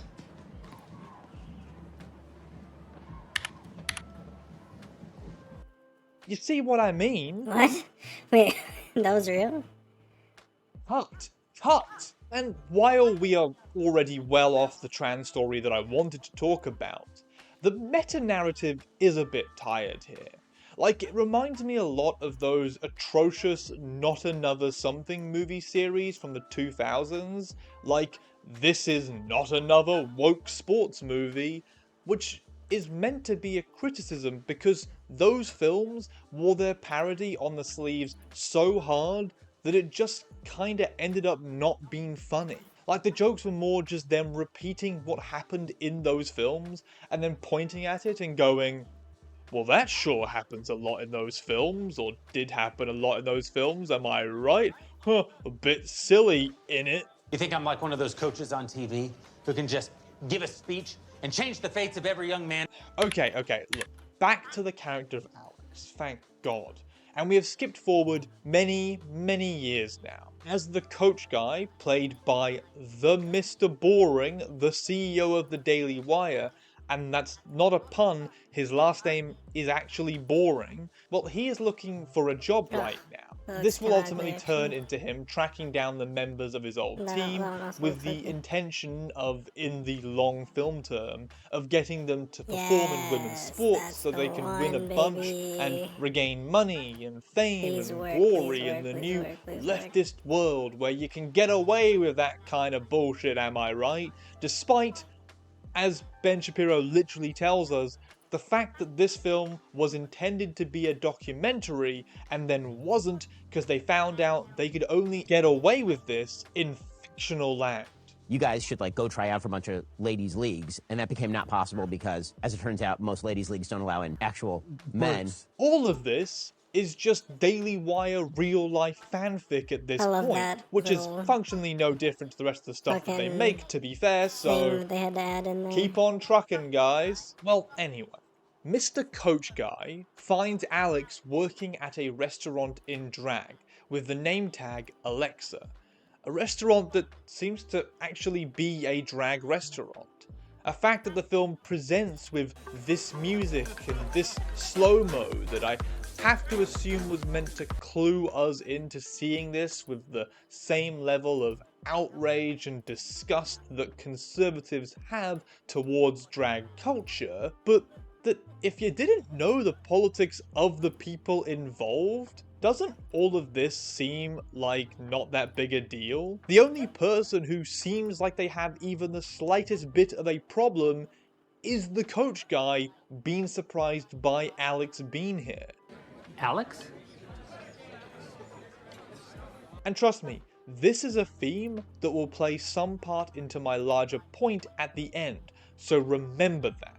Remember the fact that nobody else appears to be giving a shit about this drag restaurant except for the coach, who we kind of already see as an asshole. We cut to the next scene at a bar, after the coach has had to work at this restaurant, with the two of the guys decrying what they have to do to get by these days as men.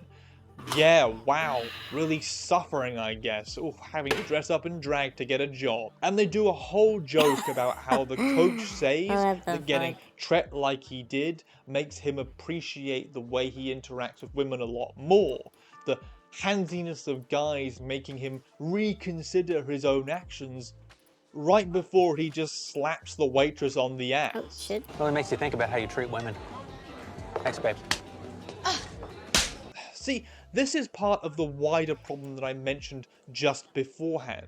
These characters keep doing this shit throughout the whole film. They keep pointing towards things that them learning would be a good idea to learn, keep showing the sort of lessons about, I don't know, respecting women that other previous gender swap, gender bend media has done, but then they don't do it. So the douchebag misogynist coach remains a douchebag misogynist coach all the way to the end, but still gets presented as the hero for some reason. Winners are just losers who win. There he is. It's frankly just basic narrative structuring, and it's one that they look at and then ignore. The coach character literally talks in this scene about how the world changed and they stayed the same, with it unironically supposed to be about how that's a bad thing. Nothing happened to me. I stayed the same and the world changed. One day it's all about winning, the next day they want you to lead from behind. Regardless, we learn that Alex went into acting after school because people supported him, and that gave him the false hope of trying what he wanted to try. Like, that's a bad thing, I guess? Everyone always told me I could do anything I wanted. What does any kid who can choose anything in the world do? Actor? Actor. Anyway, it's just a setup for the coach to call Alex a homo, though. Because all actors are gay as we know, it is the fag sport after all, which in itself is just a setup for Alex to tell us that he is straight, and that's why he failed to get into acting. Because Hollywood doesn't want a straight, white, cis male. No, ignore that. Ignore all of that, okay? And that one. And that one. Look, it's Daily Wire fanfic, alright? It doesn't need to be rooted in reality or truth. Turns out white male of non-exotic sexuality is the only ethnic group not being cast by Hollywood these days. Alex then races around the Stupidest shit block I've to ever prove heard. to the coach how fast he is. Because the coach has a plan where Alex can enter a race to get $5,000. Yeah, famously, And we get a white moment males from are not Alex being, here that I think does speak to that hired. later development, where he talks about how it would be nice Insanity. to be a winner again, to have a clear purpose, and to know who you are. I mean, it's very obvious that Alex is floundering in life a bit here. He hasn't really worked out who he is, and the drag restaurant, while it's okay for money, certainly isn't what he is. He doesn't want to be a guy wearing a dress. No. As we find out later on, I think he wants to be a girl wearing a dress, and not just pretending to be a woman for work. We've done We it. also get another moment here, where a group who are freaked out by Alex running says this. We are definitely homeschooling. And like, what does that mean? Apart from the Daily Wire trying to force another political agenda into the film. Like, you guys are in an alley out of the back of a bar, surrounded by adults. What triggered this outburst about public schooling from this guy? And better yet, why did he use we rather than I? Like, are both of the people here with him part of his bisexual polycule? I have so many questions, but all we get is that punchline with zero setup and zero punch. Just a line, really. We are definitely homeschooling. Then a cowboy who wants to have a threesome with the coach and Alex because he thinks they are, I guess, cross-dressing sex workers, persistently hunts them down as they run away, which is all part of a gay people are weird and probably rapist freaks joke that Lady Ballers is doing its best to really push on us. How much? I see it. How much? It's hard to be offended by There it anything is. that happens here because it's I all got a wrapped bunch of up in that suits. incredibly Hell shit yeah. pacing I mentioned earlier on, which distracts quite So this heavily one- with all the long fucking pauses. I can't even notice the homophobia between this crap editing.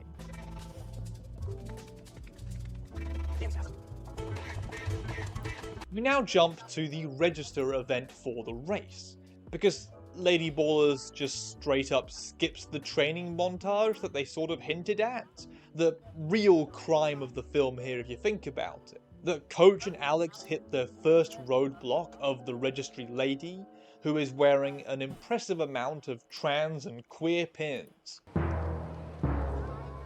Oh, I'm sorry, sir, the men's events are awful. I mean, they look cool as shit, but I get that they're meant to be scary and whoa. The register lady tases the Coach guy because he refuses to move from the queue, despite the registry lady telling him that the men's race is full and that he is too late. And he's not actually watching Jeremy Boring get tased. I wish that more often. And the last moment, Alex turns up in his wig from the drag restaurant, and this register lady realizes that, oh no, this is a trans woman, not a man, and therefore she needs to be able to race. Alex doesn't want to do this. It seems clear that he's about to clear this mistake all up, but the Coach guy, who is really malevolent in multiple different ways, leaps on this chance to get Alex into any race, seeing it as just an opportunity to make money. Seriously, that's how this whole story gets started, and why I wanted to talk about all of this was because it sets us up to see that Alex kind of falls into pretending to be a trans woman at the insistence and forcefulness of the real villain of the film, its main character. I'm just glad we were able to get this worked out without having to get social media involved. Like, that's not me reading too hard into what the movie is telling us. If you went into this with the view that it was a horror story about a bitter, jaded, old man abusing a minority community to make money and to feel like a winner again, dragging all his old students into his scheme by manipulating them and bullying them, you would have a very different view on how things play out from this point, and you would also be accurately describing how the Coach gets shown by ladyballers. I'm not gonna compete against women. Are you crazy? Do you have any idea how much faster even a man past his prime like you is than a female athlete? Alex is very much against racing. He says how this is wrong.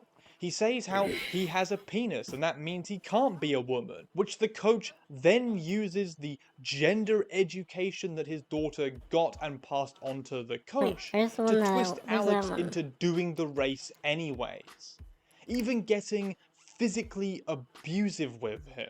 This is wrong. You wear a dress every freaking day. The Coach tells Alex that he can be the best lady he can be, uses a motivational speech to circumvent the fact that Alex doesn't feel comfortable doing this, and right here, right in this moment, is a fundamental building block in the secret trans story of Alex that we are watching here. Because you see, once we get past the Alex winning a bunch of events and the plotline around cancel culture and the evil turf journalist who wants to exploit trans people in sports to get clicks, who is so blatantly evil that I'm convinced they were invented specifically so that we would have someone who the Coach looks great next to, despite the fact that both of them are basically the same character. You are not a woman. But you just did that entire story. To make a name for myself? To get clicks? To gain power? We get to see past all of this, that this whole experience is drawing some stuff out of Alex. Like how he actually kind of enjoys working at the drag restaurant place, even though he has a corporate sponsorship from Bud Light now. You get the joke they were going for there. You know, remember how conservatives are obsessed with Dylan Mulvaney in a kind of unhealthy specifically manner, Dylan Mulvaney's even now, a year genitalia. Later. Nearly an average of once a day for the entire year. There was no month in which her name went unspoken. How Alex seems to be super into understanding it a even very made it into my stereotype of a woman quote-unquote in a way circle. which indicates an element of obsession with the identity from oh, beforehand. You want some Bud Light? If not necessarily a healthy or positive the clearly interpretation transphobic of person womanhood. said, Just shave your legs. No, I'm Tell not each other gay. how brave you are for things Like, that require that's absolutely insane. no physical courage. And don't be afraid to cry at work. And Alex even discusses on a live TV broadcast all the stuff that we got hinted at earlier. how he clearly struggled to find identity while being told by everybody else what to do or what he should be. That pretending to be a trans woman while part of the Lady Ballers and having people actually accept him as a woman has helped him to figure out what he does feel like internally. Everyone else on that broadcast is just reading scripted lines that are designed by the coach and the reporter, but Alex is digging deep into some emotional breakthrough.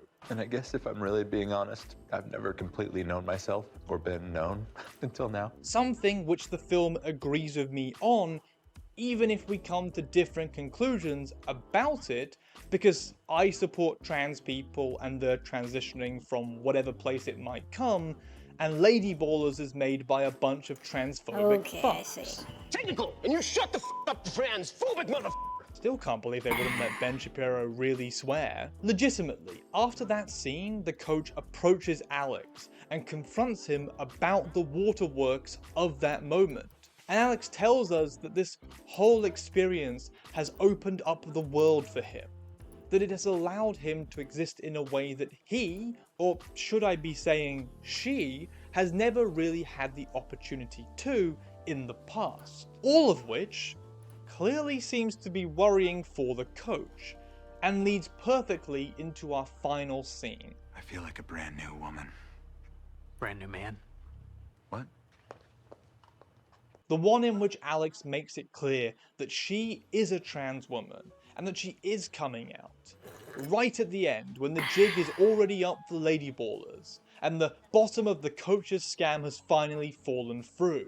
In what is a really hard monologue, obviously, for Alex to say, she tells the coach, this authority figure in her life who has been instrumental in getting her here, and who has also been hugely influential for her in high school. I mean, this coach is almost like a father figure. Well, she tells him that she is a woman, that after decades of trying to be someone and never really feeling like herself, this whole Lady Ballers thing has been the trigger needed for her to find that out. I am a woman. I mean, all those years playing basketball, I never really felt like myself. She is proud of herself for the first time ever, and all of this is said into the expressionless, cold face and eyes of the coach, who immediately shuts it down by telling Alex that she is confused, that this is wrong, and that she needs to get help, calling her a lost man in a lost world with shitty parents, all of whom went along with the lie of pretending that Alex could be a woman.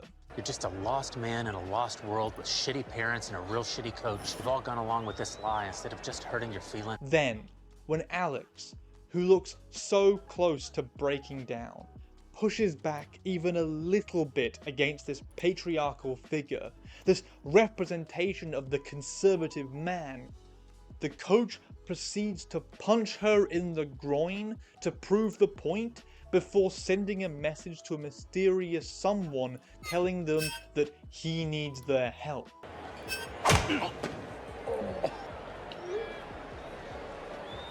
And it turns out that the help the coach was going for, in a post-credits scene that is also really important to this secretly depressing real trans story in many ways, was in fact Jordan Peterson, who is here to try and fix Alex out of their transness, convert her back to cis, if you will, some kind of cis conversion camp.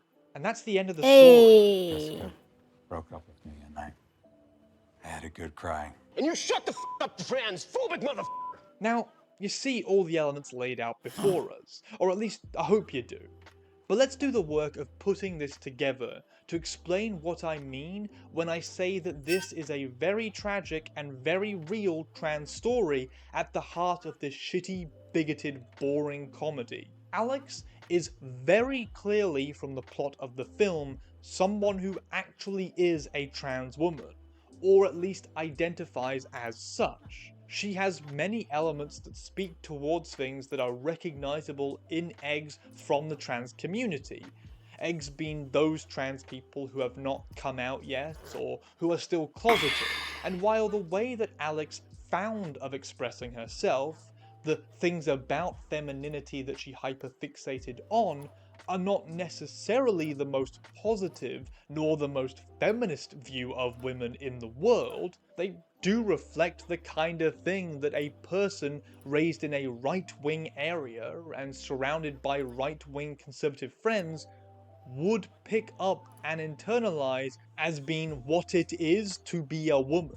And don't be afraid to cry at work. Yeah, boys are better at all of those things. It's only through the experiences that Alex is forced into by pure circumstance that she even gets a chance at exploring this side of herself and her identity. Because I mean, otherwise, she would get attacked and mocked by her friends for it, like she does when she tries to explain to one of them that she actually is a trans woman. You gotta believe me when I tell you this. You are not a woman. And despite the fact that at the end of this film, Alex goes back into the closet and goes to Jordan Peterson of all people to try and be fixed at the insistence of the coach, that doesn't mean that she isn't a trans woman like a few other reviewers of Lady Ballers accepted in their conclusions. Honestly, if you went along with that, you're going along with one of the more transphobic things that Lady Ballers does here. Because you're agreeing that if a trans woman isn't able to come out of the closet, or is forced by friends and family and society to detransition or never transition in the first place, then I guess they're just not trans. Which flat out isn't true. Who knows how many trans people out there in the wrong places and surrounded by the wrong people are forced to keep that part of themselves hidden, who maybe share similarities with what we see here from Alex in their own personal lives. And this is only an interpretation that I think really holds water if you go into the film with the non-political perspective that the Daily Wire tried to suggest that they're playing towards. Complete bullshit, obviously, but they did claim it. And in that case, if you do that, you would see the coach as this terrible human being who mistreats his friends and lies to people and hurts those around him in the name of women, who is angry and aggressive towards a world that appears to be leaving him behind.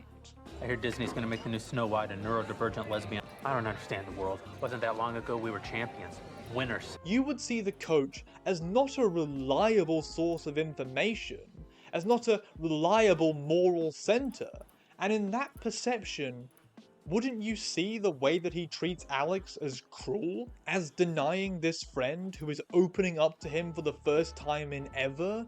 And immediately shutting it down in a way that is emotionally and physically violent. Where are all the suits? Okay, where's that suit got added? If you don't already agree that trans people are not real and bad, then watching Lady Ballers would seem more like that comedy horror story of an evil coach and the trans woman that he abused, manipulated, and then abandoned to suit his whims and his own personal beliefs. Alex is a victim of both systemic and individual bigotry that keeps her locked in place as something she does not want to be, and that's a dark and tragic way to end the story, if not a completely unrealistic representation of what right-wing figures are doing to trans people in the states and areas that demonize, attack, and defund trans lives. And just a quick one here for the writers from the Daily Wire who maybe put a little bit too much of themselves into Alex's story. If any of you do feel like Alex does, do see yourself in the same place, I get it. It's scary being surrounded by people and an institution who will abandon you for those feelings and for who you think you might be. But there are people out there who will not nut tap you and send you to Jordan Peterson. People who care about your identity and not just you conforming to their version of how they see you. And staying in the closet forever just to keep your job and your friends is something that will eventually kill you. I hope that if you do exist behind this media, that you're able to find a solution that works for you, And just know that the community is here and will accept you despite your political beliefs. We might not like you, like Blair White and Caitlyn Jenner, but we won't deny you, you. And there you go.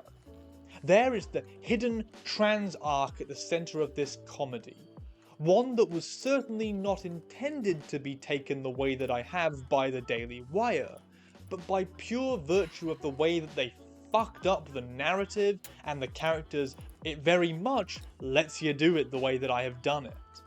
It very much lets you, if you put politics aside, see it as a rough trans storyline about a trans character in a dire place which ends very negatively. I hope that what I said was convincing, or interesting, or at least entertaining if nothing else. And if you liked what I said here, then you can share, comment, subscribe, and check out more stuff that I make for things like this. If you also have any media that you want me to dive into, then please feel free to chuck that down there, and I'll see if I can add it to the long list of representation, or semi-representation, or kinda representation that I am working my way. Who will not nut-tap you and send you to Jordan. Next A video. lot of people refer to getting new tattoos and new piercings as needle therapy, but the tattoos of this tattoo artist are so bad that you're gonna need to see a licensed psychiatrist to recover. Ariel DeJesus is a tattoo artist operating out of Fort Worth, Texas, who is the phrase quantity over quality personified. Hundreds of tattoo artists have made reaction videos clutching their pearls in horror at the misshapen body art that Ariel scribbles into the skin of her victims. I mean, clients. This isn't to say that Ariel doesn't have a ton of support. She has almost 500,000 followers on TikTok, and a lot of her videos have very positive comment sections. So are these other tattoo artists just being snobby, or are her tattoos actually super bad? Let's take a look for ourselves. Tattooing for Christ, owner and founder of Blindfold Tattoos. Well, I don't know Christ's stance on tattooing, but I do know he's not a big fan of piercings.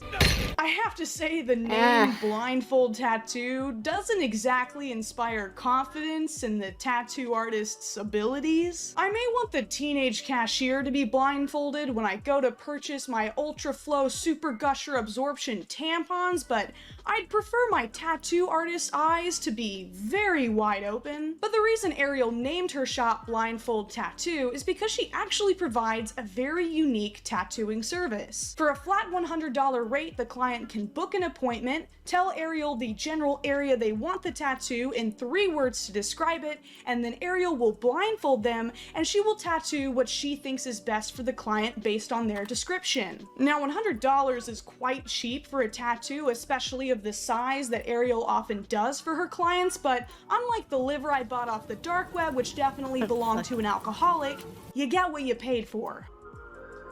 Gouge her fucking hand. Now this is the video where the drama really started. As you can see, the comments are turned off and the like to view ratio is a fraction that would have had me sweating in 3rd grade, so telltale signs that there is a silenced TikTok dog pile in the comments section. I'm just gonna address the horrifically deformed elephant in the room. The fingers on this tattoo make Wednesday look like she came from the alternate universe in Everything Everywhere All at Once, where everybody had hot dog fingers.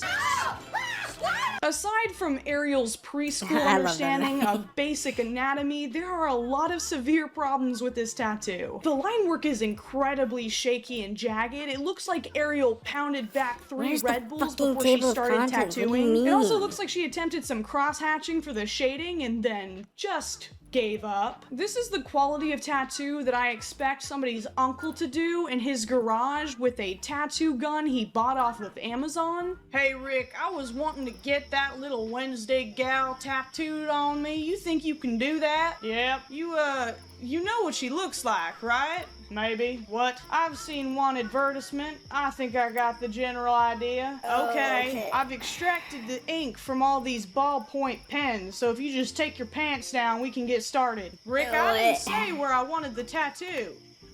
Well, but it wasn't enough for Ariel to post herself mutilating a client's skin with Wednesday's hot dog fingered cousin Thursday. She then decided to post photo evidence that she had directly stolen the design from a random artist online. Not only did she reveal just how bad her tattoo is in comparison with the original art, but even though there are lots of tattoo artists that will happily slap whatever their client wants onto their body, a lot of tattoo artists agree it's pretty shady to copy another artist's work without permission. Ariel has proven many times, however, that she is not open to any form of criticism and will in fact mock and insult anyone who dares to question her. Why aren't the lines connecting on E parts?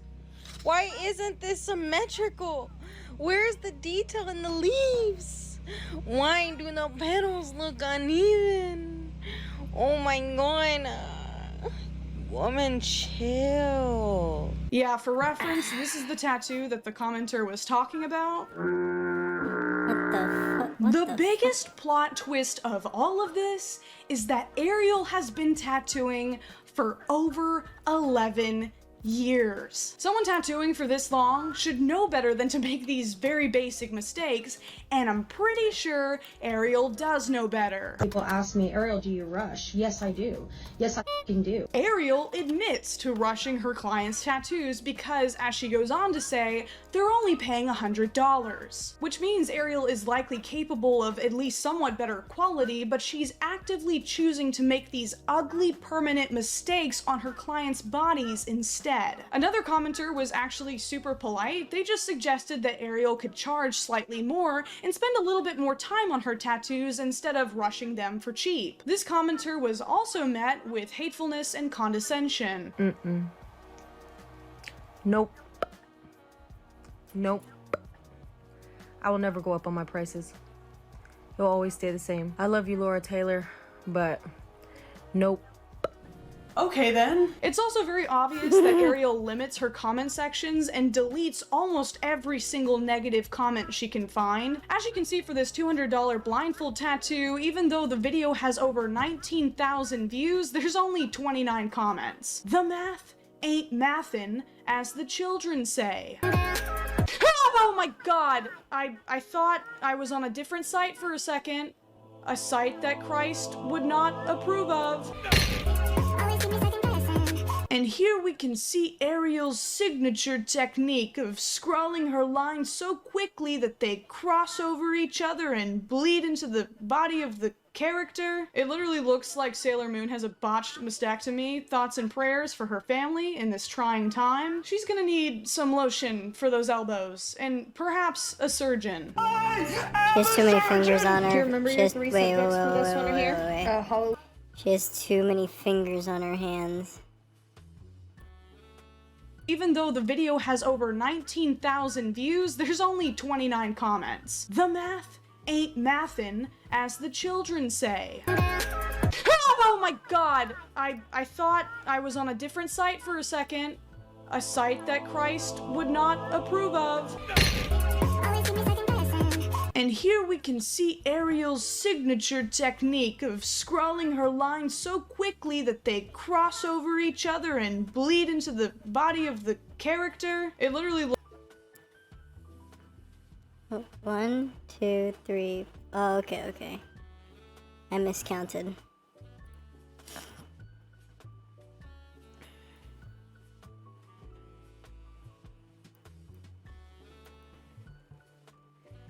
I'm looking real hard.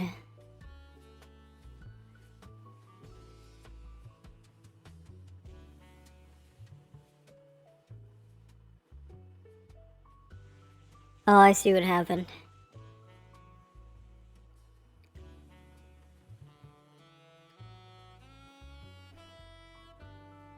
Yeah, I don't think this lady knows how to draw hands.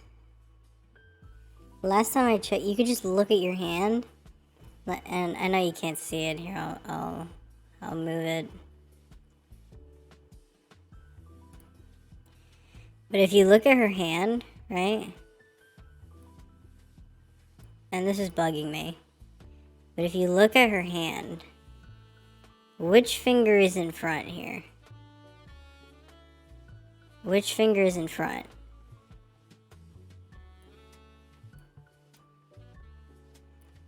You see what I mean? Clearly, well, I don't know. Perspective is important when drawing hands. So if you look at your hand right now and you do this pose that Sailor Moon is doing, you will notice that from the perspective that Sailor, her finger, her index finger, there would be a line that leads into a knuckle from her middle finger, differentiating the index finger from the middle finger, right? So it kind of, the way she drew it, it confused me, but the way she drew it, it looks like the index finger and the middle finger are like on the same knuckle, and like you can kind of, if you're looking at it too hard, you can kind of confuse the middle finger, which would be the lower one, to be the index finger, which wouldn't make sense for the pose, because that looks unnatural, like on your own hand. But that's kind of what it looked like for a second. So I was like, wait, why is her middle finger up and her index finger down? Which could be a thing if she was pointing towards you. But if she's pointing away from you, yeah, the middle finger would be down. But it looks like it's the other one is the middle finger and it's up. She kind of looks like she's flipping you off, but she's got her index finger up to like make you not feel bad. Anyways. Looks like Sailor Moon has a botched mastectomy. Thoughts and prayers for her family in this trying time. She's gonna need some lotion for those elbows. Oh, and those elbows are bad. A surgeon. What is going on? I am a surgeon! Do you remember your 3 subjects for this one are here? Halloween, horror, and realism. The fuck is that? Well, that's terrifying, and not because Annabelle is from a famous horror franchise, but because she has 4 eyebrows. Also, whatever stylist cut Little Haunted Annie's bangs was likely hammered and should not receive gratuity for their services. It also looks like Ariel forgot that Annabelle is just a doll and not a marionette with a hinged mouth, so there's just this random jagged line running down her jaw for no reason. Always great to know that the artist tattooing you didn't even do bare minimum research into what a character looks like before putting it on your body forever. Also, that's just not how braids work, so that hair is being held up by the power of the devil himself, apparently. This ice cream cone looks like it's been clenched in the tiny sticky fist of a toddler on a hot summer's day.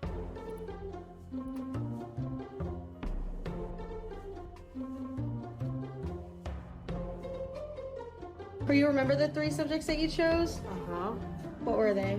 Dreamcatcher, autism, and Disney. Okay. I have so much to say. First off, hilarious to watch her pretend to do the tattoo freehand just to reveal that she very obviously used a stencil from online for this tattoo. The magic of editing can only do so much. Also, yes, the client said that they wanted autism incorporated into their tattoo, but just slapping the logo of Autism Speaks onto her arm was not only incredibly lazy, but a very risky assumption to make. Autism Speaks is an organization that a lot of autistic people have spoken out against because a lot of what they do serves to alienate and demonize people with autism. Surgeon! In fact, their original mission statement framed autism as a... What is this video called? Worst tattoo artist on TikTok. Literally the most disgusting art I've ever seen. And I have some of the worst tattoos ever. I have 2 tattoos that my actual tattoo artist laughed at. dollar store tattoos. Disease to be cured. Yikes. I would of course want to give Ariel the benefit of the doubt that she just didn't know this. I didn't even know this until a couple of years ago, but her response to people trying to educate her was incredibly hateful and ignorant. Are you offended by puzzle pieces? No. Okay. Why would you be offended by puzzle pieces? Because people make stupid shit up on the internet. I know. That was sensitive. So anytime I pick autism, they say you need. You know how much fucking tattoos hurt?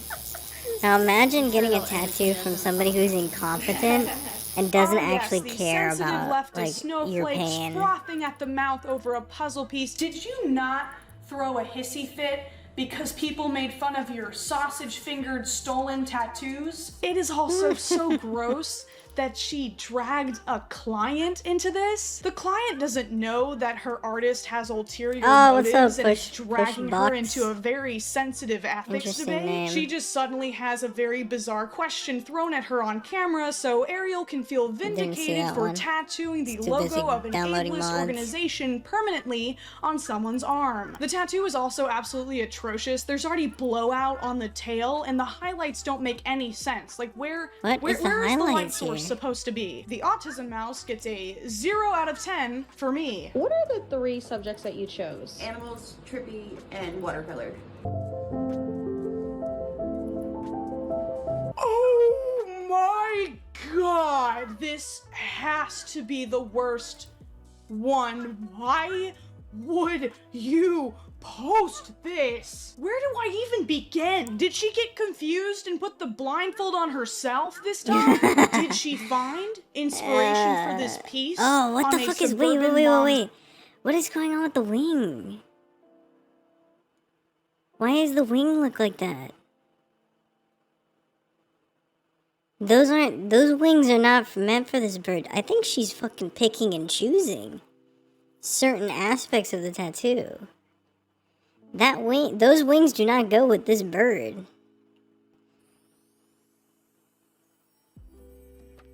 And I think the top half of the bird does not go with the bottom half of the tattoo. What the fuck kind of shit is this? What am I even looking at?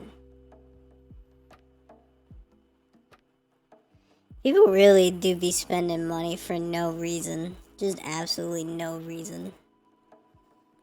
Fridge. The 2 blue drips represent the tears of that client when they finally get in their car and realize that Susian nightmare is on them forever. This looks like an elementary school art project, and if I was the teacher, this wouldn't even get a C. What is so laughable is that even though Ariel can't stop making these basic apprentice level mistakes, she still accepts clients for one of the most difficult tattoos to do: cover-ups.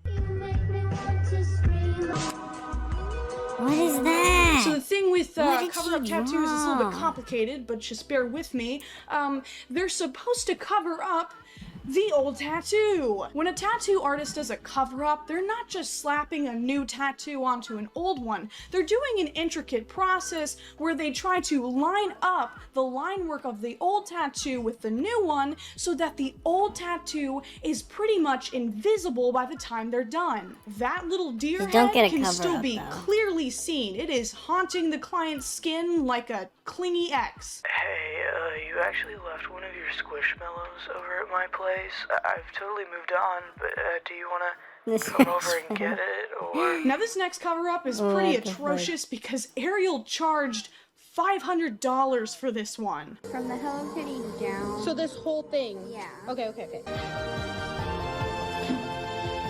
You know your cover-up tattoo is pretty bad when your old tattoo, as busted up as it looked, is way cuter by comparison. You can still see the brass knuckles clearly underneath the flower. Imagine paying $500 to cover up a shitty tattoo and then walking out of the door with 2 shitty tattoos. But in case you don't want to get scratched up by Ariel, you can always get tattooed by her 11-year-old daughter.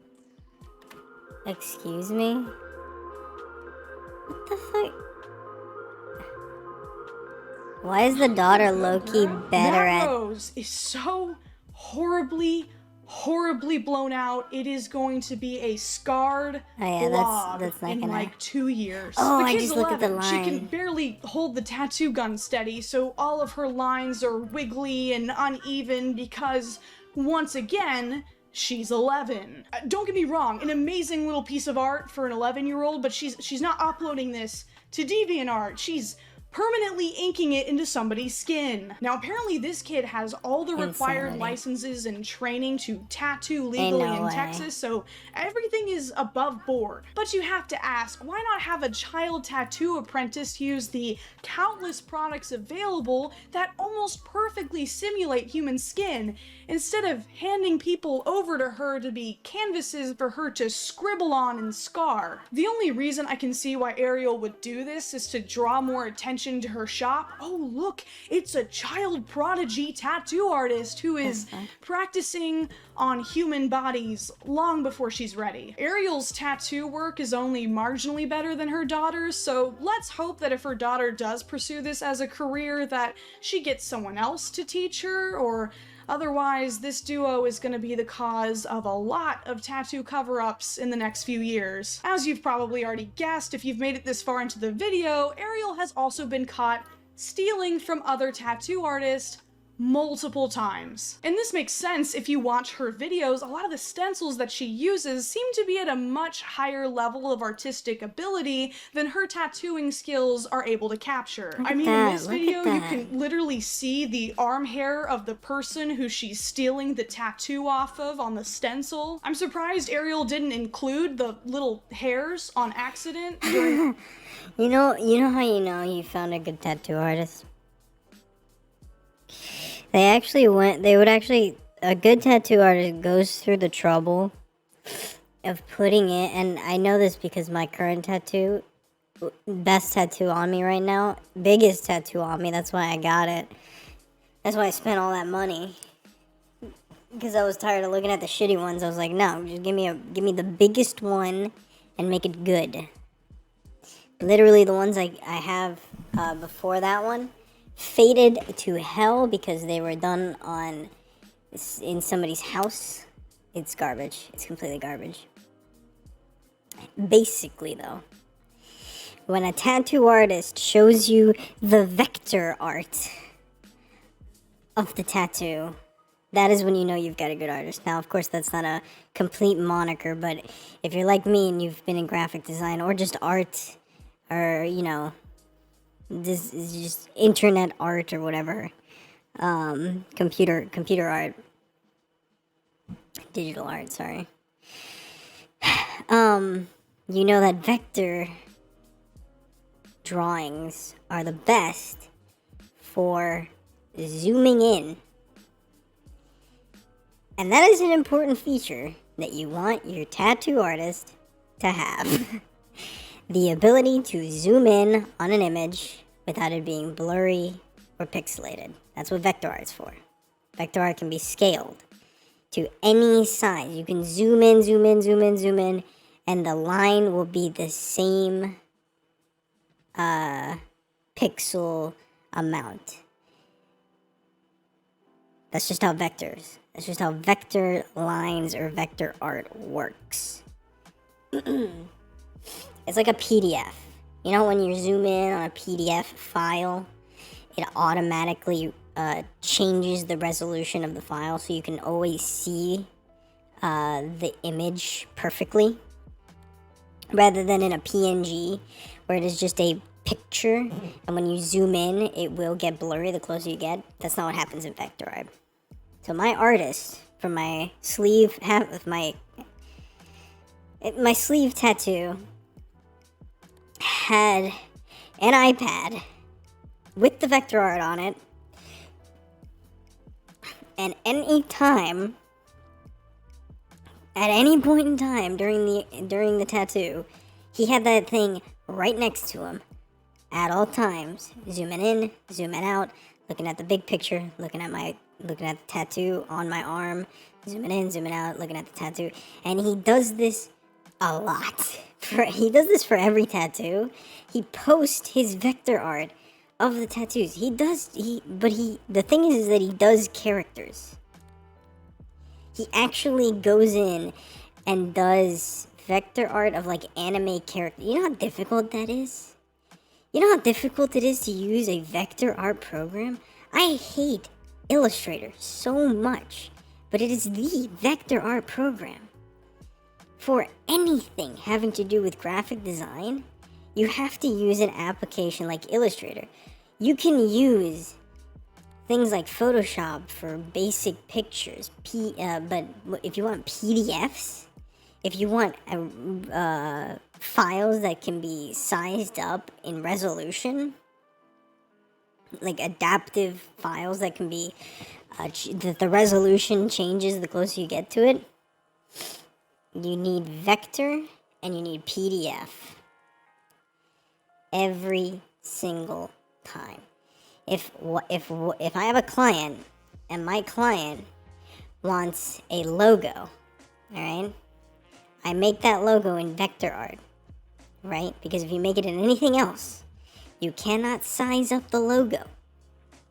You cannot reuse the logo because it will be pixelated. So you have to use vector art to size up the logo. If the client wants a small business card with that logo on it, you use vector art, get the sizing right, boom, now it's on a business card, perfectly clean. At that point, you worry about DPI, but that's a whole different story. Tattoo artists don't have to worry about that. But then that same client says, now I want that exact logo, but I want it on a billboard, or I want it on a large sign for my business. Can you do that? Impossible. Impossible with a PNG. Vector art, you just grab that shit, just increase the size, perfect. No pixelation, no nothing. You grab it, size it. You know that video of that guy that literally is zooming in? He's got like a picture, right? And the picture starts off from very far away, and then he starts zooming in, and it tells a story the closer and closer he zooms in, zooms in. That's vector art. That's how vectors work. You can make a vector so small, but when you zoom into it, it's ginormous. It's a normal drawing. And then you can make a vector drawing so big that when you zoom out, it's a whole different drawing from when you zoom in like 20,000 times. You could, essentially it's the idea of like starting off from the atom and then zooming out to the universe. Just that, but in a drawing. You can do that with vector art. And I'm saying all of this because I know what's going on with this woman. She is stealing art from other people, tattooing it on unknowing victims of art thievery.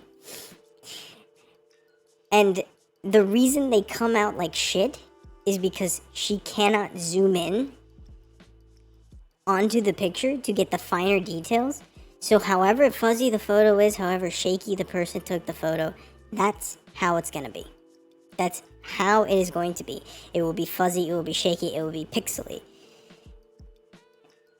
Because it's not a vector art piece. So next time you go get a tattoo, or if you're about to get a tattoo, make sure, like this is just like on the list of things of what a good tattoo artist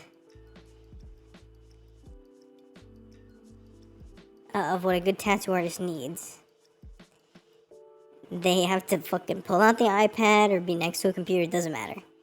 But they need a piece of vector art with your tattoo on it. Because that's how you know they're for real and they're taking it seriously. That's just like, it's like the adventurer's map of tattoo artistry. Alright?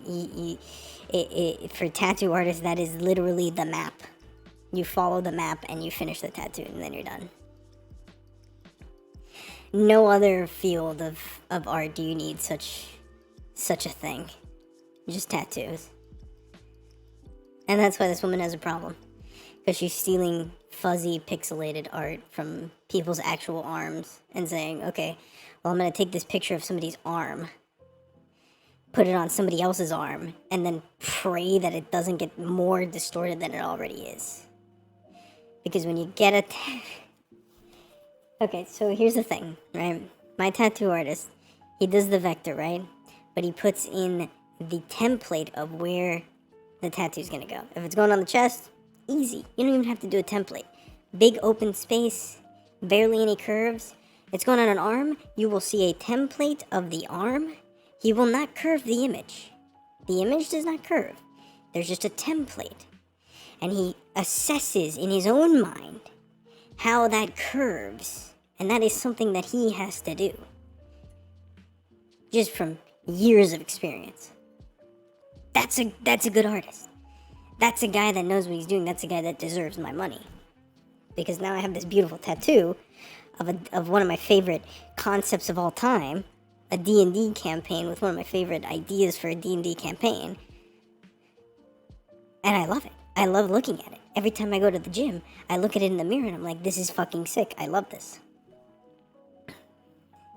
The lines have not faded.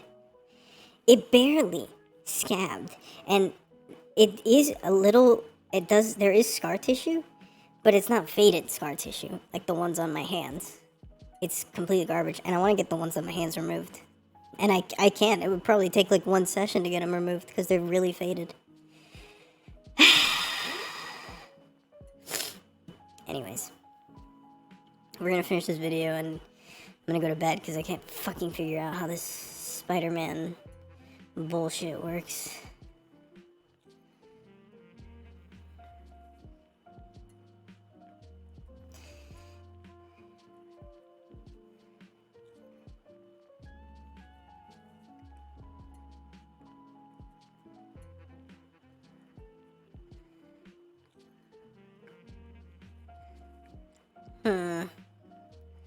Okay.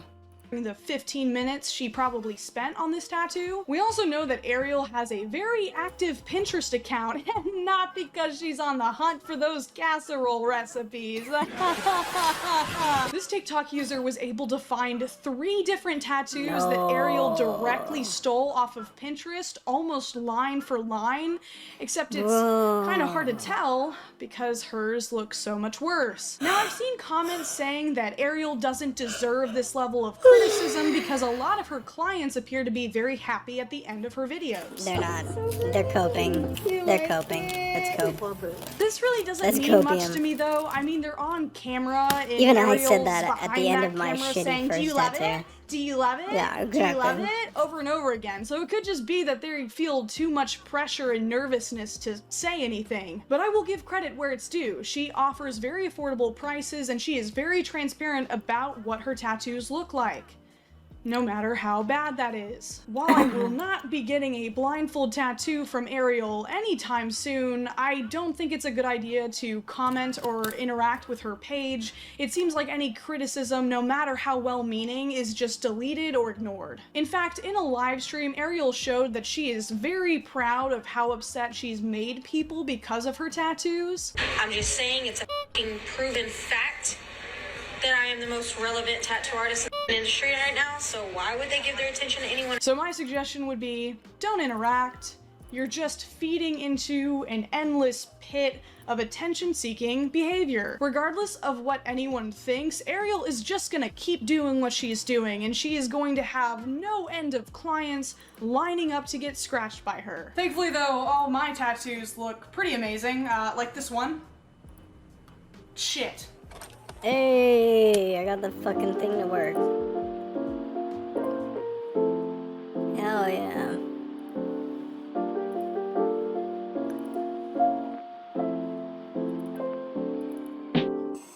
Gen Z and millennials are battling for relevance on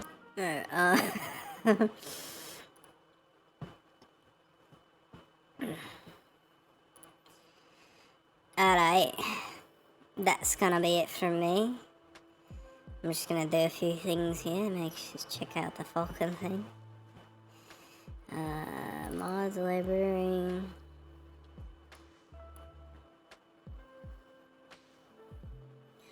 Can I just select the whole mods library? No, probably not.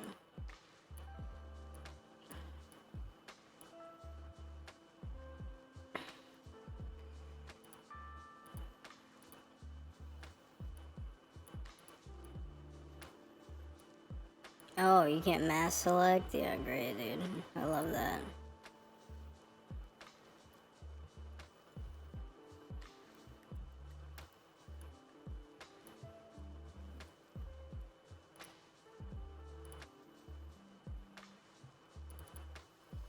I have to go in and fucking click on the ones I want.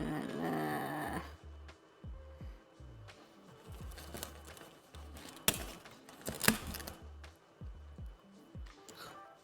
this Mr. Beast, this Feastables bar of chocolate sea salt, not enough sea salt.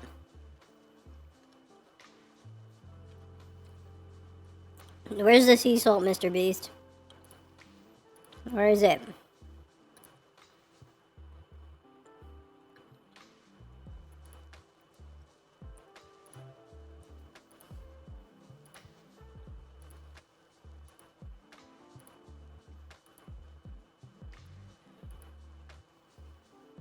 Fuck.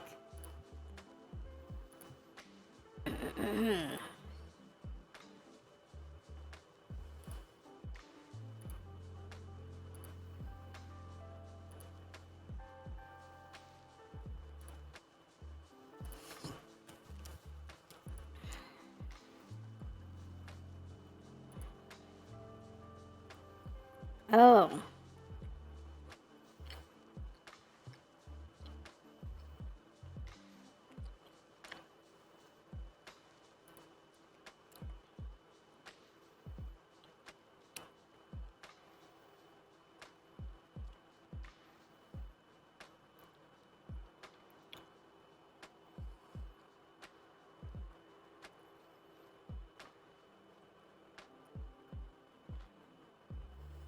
The hell is all this?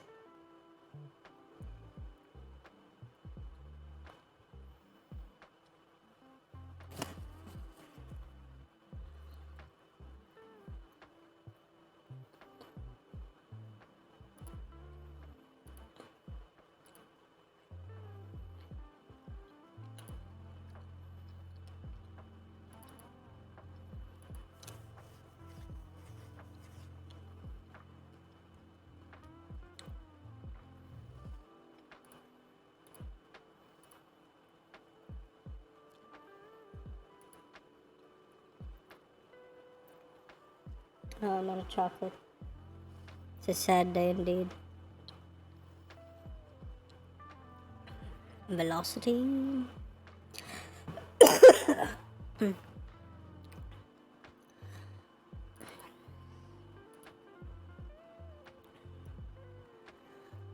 the fuck? That one. Spider-Verse? Huh? No fun. What? Why does it say start menu? What does that even mean? What does that mean?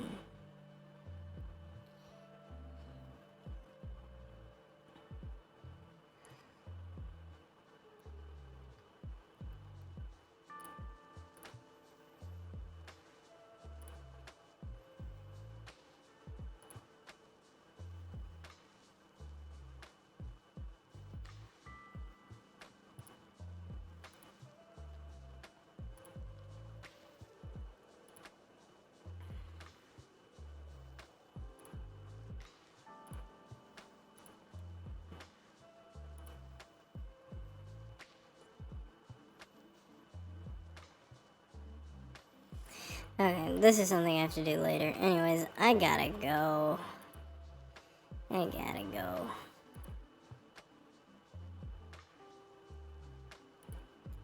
I gotta go to bed. I gotta go to bed. I'm sorry, I gotta go to bed. Hopefully we can get at least some of the modded suits that I want. I don't know. It's my first time using mods for like Spider-Man. I don't know. I thought mods were like easy to download, like for Skyrim or some shit, but they're not. They're not easy. You can't just play Goku like in Skyrim. You have to like download a thing and then download all the mods. And, so much work.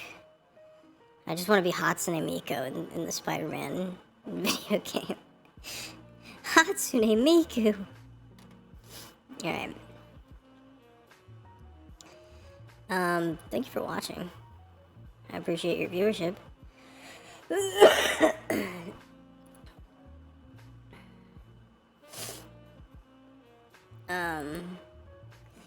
I hope you enjoy the rest of your day. I got work tomorrow. I'm gonna fucking goon out, and we'll talk later. Anyways, enjoy the music.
Bye.